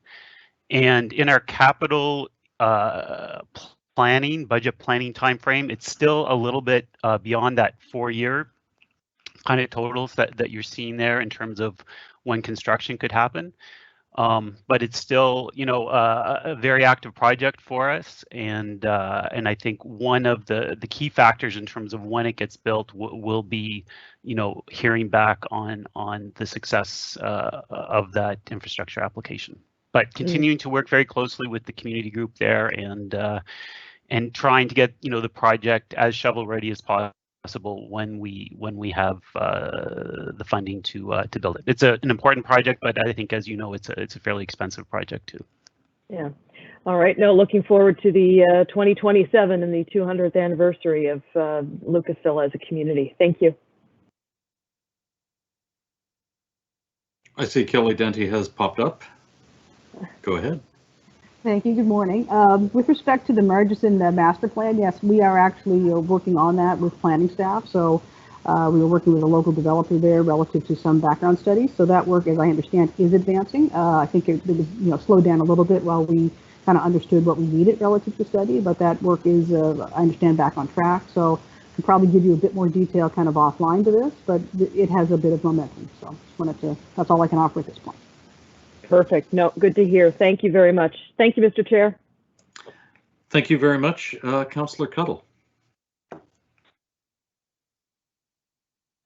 Hello, thank you, Mr. Chair. Yeah, you know, like some of my colleagues have said, this book is like it's quite the book. There's a lot of information. I find you know, there's great detail, and I like how it lines with initiatives, and I'm always flipping back and forth between different sections, seeing how things align with different initiatives like the integrated mobility plan. So it really is a lot to digest, and it's also, for, you know, being the first time going through a budget process, just trying to figure out exactly what to do with this book. So I've enjoyed hearing my other colleagues ask questions. I had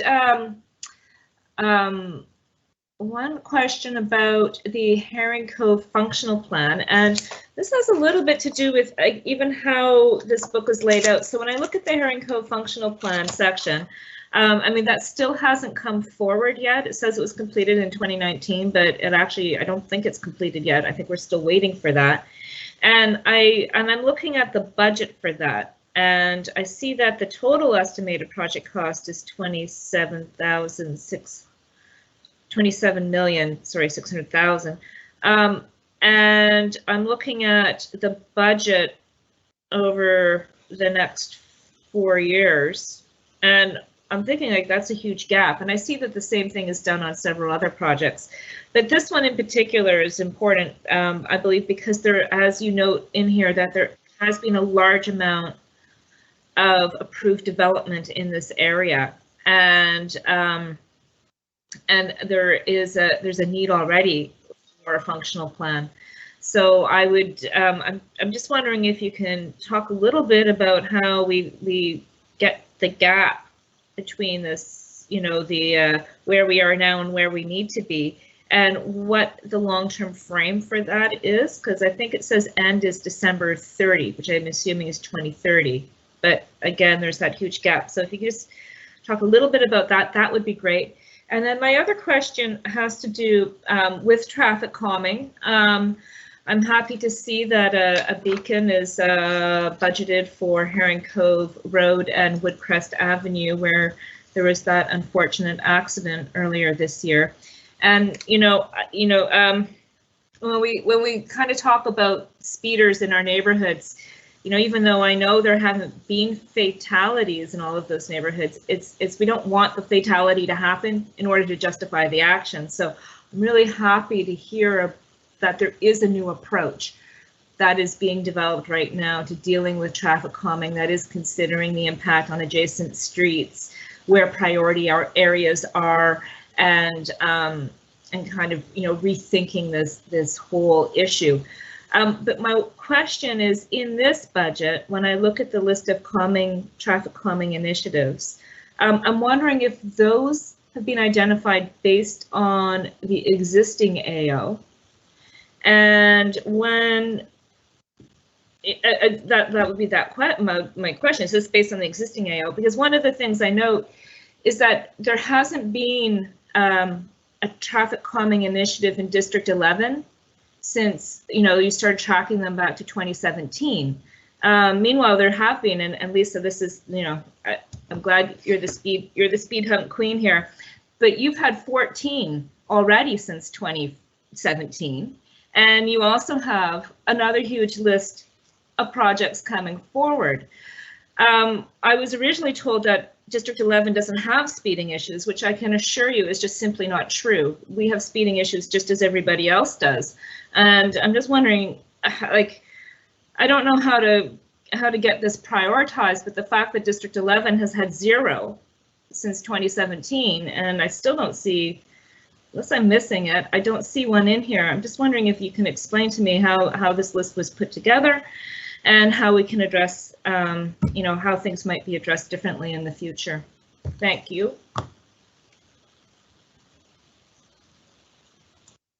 Thank you. I see Kelly Denty. Shocking, isn't it? Yes. It is. I was expecting Mr. English or Mr. Kutralakis. Yeah. Well, I'm going to go back to the original question, Mr. Chair, relative to the Herring Cove Road functional plan. So that's where our shop comes in. So relative to kind of what you see in the budget book, and you'll see these for all the multimodal corridors, you'll see kind of 100,000, 200,000 amounts, and that relates to design work, right? So that's the preliminary efforts to determine functional design, and then getting into kind of preliminary and final design. So those are the amounts you'll see in the planning years, and then we'll have the big budget amounts relative to construction. So those will come forward for construction in the out years.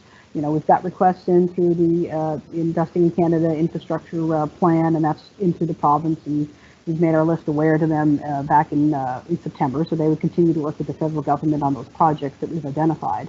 But more detail on the Herring Cove Road functional plan is on its way to you. There's actually a report in progress right now, and it should be to the Transportation Standing Committee, I believe, in March. So you'll see that and be able to provide some comment on what, you know, staff's analysis is based on some study work that we did there.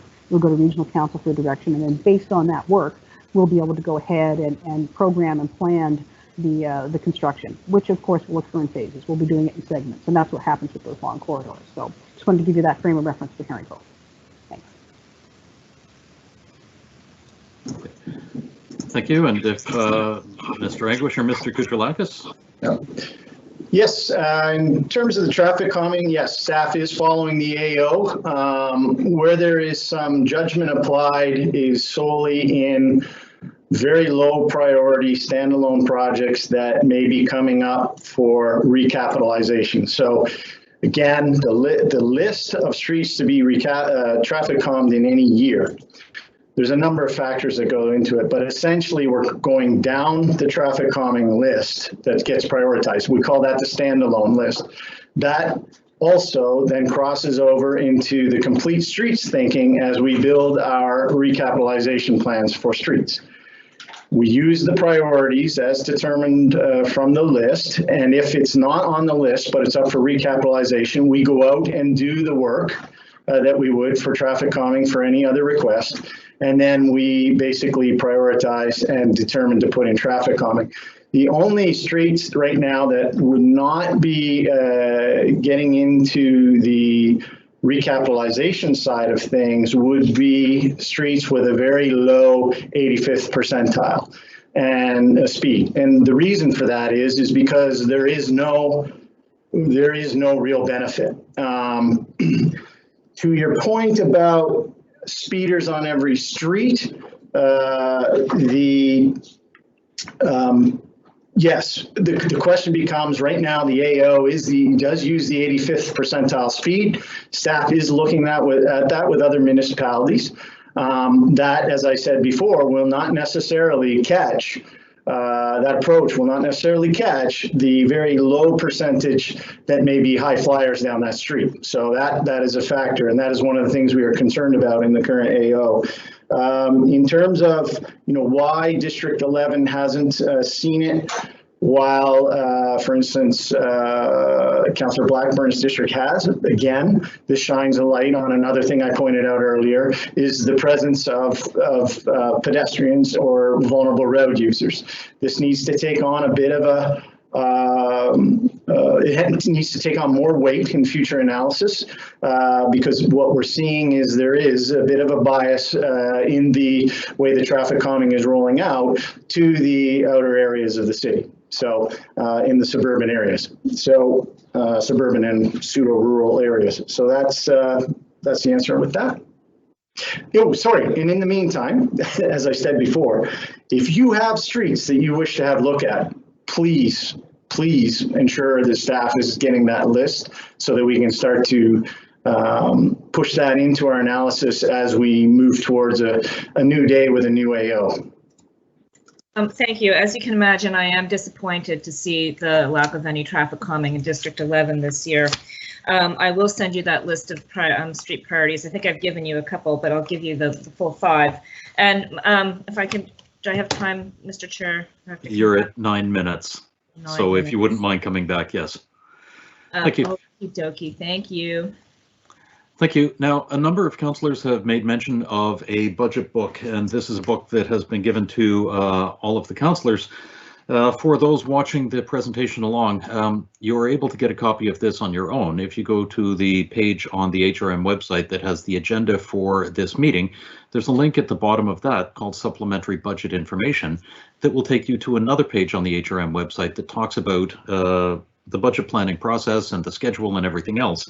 The very top document in that book is the capital plan draft that we have all been studying and looking over for that. So that's where you're able to find a copy of the book that we have all been talking about. At this point, I'd like to hand it over to Councillor Purdy.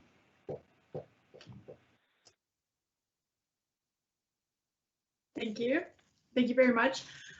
Unlike some of my other colleagues, I did not geek out on this at all, but I did appreciate the paper and able to use my pencil and circle and make notes. So, and I also appreciate Councillor Hensby bringing up the Ross Road realignment because I didn't see it here either, and I was just wondering how do we get that on the list. So thank you, Kelly Denty, and for answering that, and that's really good news. The other project that I know is coming, or I thought was coming to my district, was the Cogswell Road redesign, which really is needed, and I didn't see that in the budget, and I know this is years out, so that kind of concerned me, so I might have missed it, or maybe it's there under a different name. So I was just wondering, is that still a go for the next couple of years, our Cogswell Road redesign for District 4? Oh, and also before that's answered, I want to say thank you to Mr. Anguish for really explaining the complexities of the school homing issues that a lot of us are finding ourselves in with our residents, really serious complaints and concerns. So I felt like you really did a good job explaining the issues and the problems of the current AO. Thank you for that. Okay. Ms. Denty.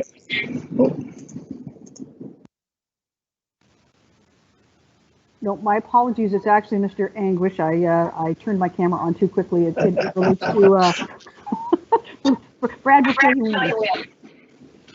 Actually, no, he won't. He's going to call a friend. I need Dave Hughley's expertise here, as I don't have the read on Cogswell Road. I apologize. Thank you. Can you see me here and see me okay? Yes, Dave, you look great. Thank you. Thank you, Mr. Chair, through to the councillor. Cogswell Road is still on our 5-year program. You're not seeing any reference to perhaps a functional design or preliminary design, because at this moment in time, we plan to do that in-house. And that work probably will start sometime next year. The intent was to finish up Forest Hills Drive, which, as you know, will be completed this year, and then we'll move into the more functional preliminary design for Cogswell in the following year. Thank you. Okay. Thank you very much. Councillor Daigle-Gammon. Thank you very much, Mr. Chair. So did I geek out a little bit? I did enjoy reading through the book, but as I read through the book, I did feel a little bit uncomfortable because we don't have the benefit of the history. So as a new councillor coming in with only 4 months, it's nice to read this and see it, but I think without history, it's a little bit difficult to be able to truly understand what's not there and what is there. So I absolutely promise that next year when we're looking at this, I'll have much more questions and a little bit more background to be able to do it. I will say, first of all, thank you very much to Councillor Hensby, who has helped me see that there is maybe a typo in the budget book on page D7. It says Musquodoboit Harbor, and I believe that's the property that was acquired from Middle Musquodoboit. So maybe we would get that changed. And then traffic calming, yes, and all of those things are such a big issue for everyone. I am pleased to see that District 1, there are a couple of streets there that we did identify that are on the list, which is great. And then I guess the only other thing to say is that this book really helps give new councillors, or it does give me, a nice helicopter view of where we see HRM, where we need to go in terms of capital plans. And I really appreciate being able to see the 4-year outlook. So thank you very, very much for that. And again, just that typo, and next year, be ready. I'll be much more prepared and informed to ask really good questions. And the other compliment is to the staff who are at the ready all morning and so quickly being able to respond with such informative answers. Thank you so much. Thank you very much. Our staff does do an amazing job of keeping track of the myriad of questions that are asked and then coming back with instant responses. Denise, go ahead. Thank you, Mr. Chair. Just indicate to the councillor, yes, unfortunately that was a typo. Councillor will request to have that corrected in the next version. Oops. Okay. Thank you very much. That is the list of the people who would like to speak the first time. It is 11:52. Councillor Kent, would you like to go ahead a second time? Sure, I would very much like that. I have a number of questions. With 11:52, I can't see them all getting answered, but perhaps we can, whatever we do with lunch hour. So I am going to address some of the specifics in here, and I appreciate as well the mayor's point of it being everything on the larger picture, but as we've determined so far, that it really is important that we have good priorities for each of the districts. Otherwise, we're underserving all of the districts within a municipality, and it's our job as leaders and elected officials to champion on behalf of each of them. So I commend all of the councillors who are doing that, and I think that's part of what we were elected to do. So in regards to this particular, I agree with many councillors that it's an easy read and it's a great approach. So it's been a long time since I've had a chance to look at anything like this, but I do know that this presentation in this form has really been helpful, very clear and easy to follow, which brings me to a number of points that I want to ask questions about. So I just had a second look at the land acquisition tab, and pleased to see that there is something there regarding access to the water and trail development for Eastern Passage. I can only assume that that's in relation to some of the community council initiatives from Councillor Karsten around beach access, and looking forward to seeing that come forward. The another one is around, I have a question around, is the off-leash park development. I do know that there has been some preliminary engagement with our community in the Eastern Passage area for an off-leash park that was around identifying site location, but in this D15, sorry, no, that's the splash pad. On the tab, on the item around off-leash parks, there is only I'm not seeing anything that would highlight an opportunity for funding related to something in the Eastern Passage area. So I'm looking for staff to give me an update on that. In this, it's only talking about Don Bayer Park. So I'm looking for some feedback to whether or not I want to consider something for an amendment. The splash pads as well. And the splash pad is just one thing that has sort of highlighted the master plan for the Eastern Passage Commons. Splash pad is one of the elements that we're looking at moving forward in that area.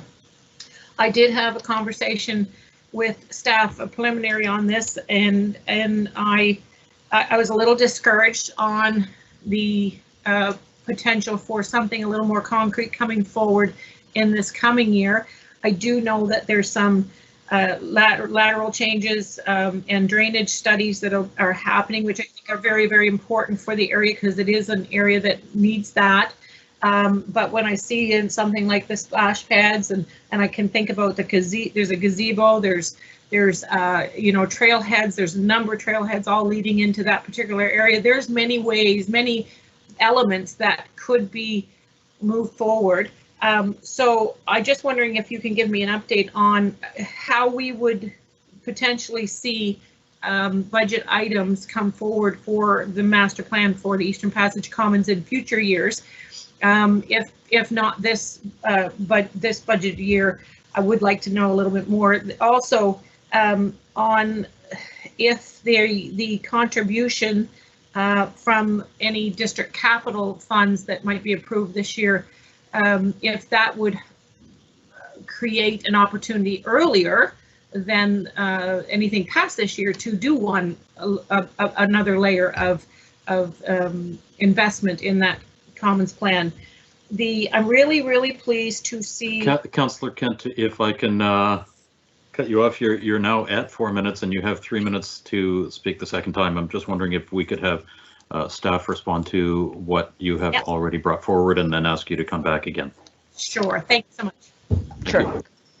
Mr. Chair, through you to the councillor. So in terms of off-leash parks, so you're absolutely right, councillor. The council has approved an off-leash park strategy, and staff are working through those priority locations. The one that you see in there was an area that we did the process that we're going through with your community a few years ago, and then that triggered the project. So what we would anticipate is the work that we're doing now on a couple of locations for potential off-leash site locations.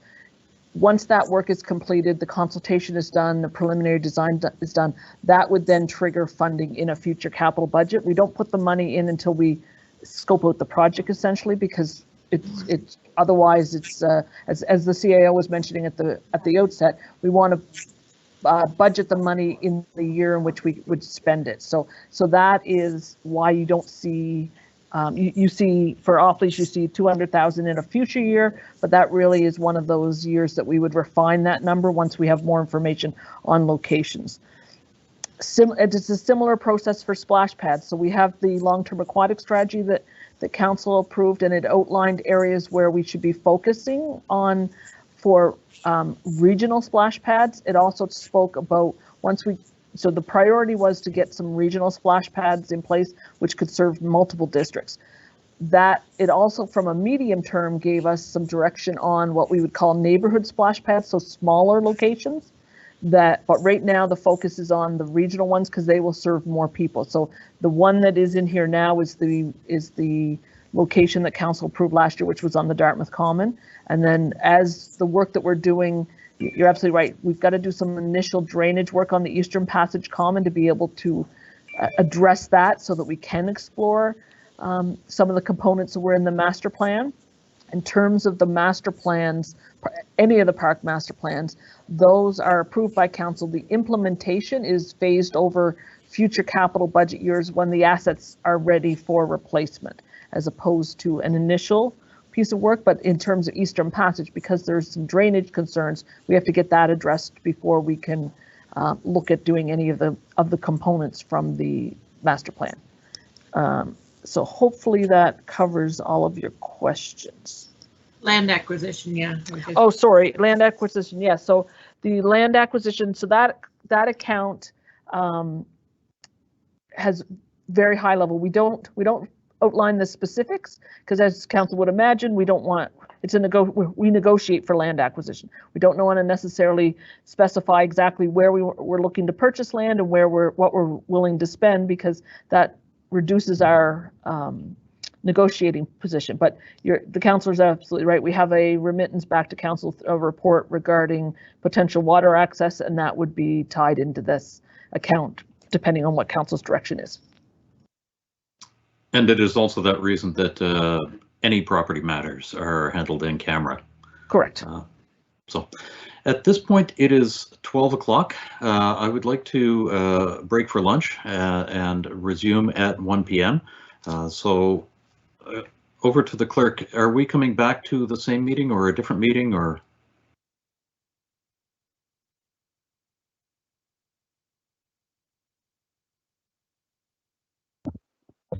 My apologies.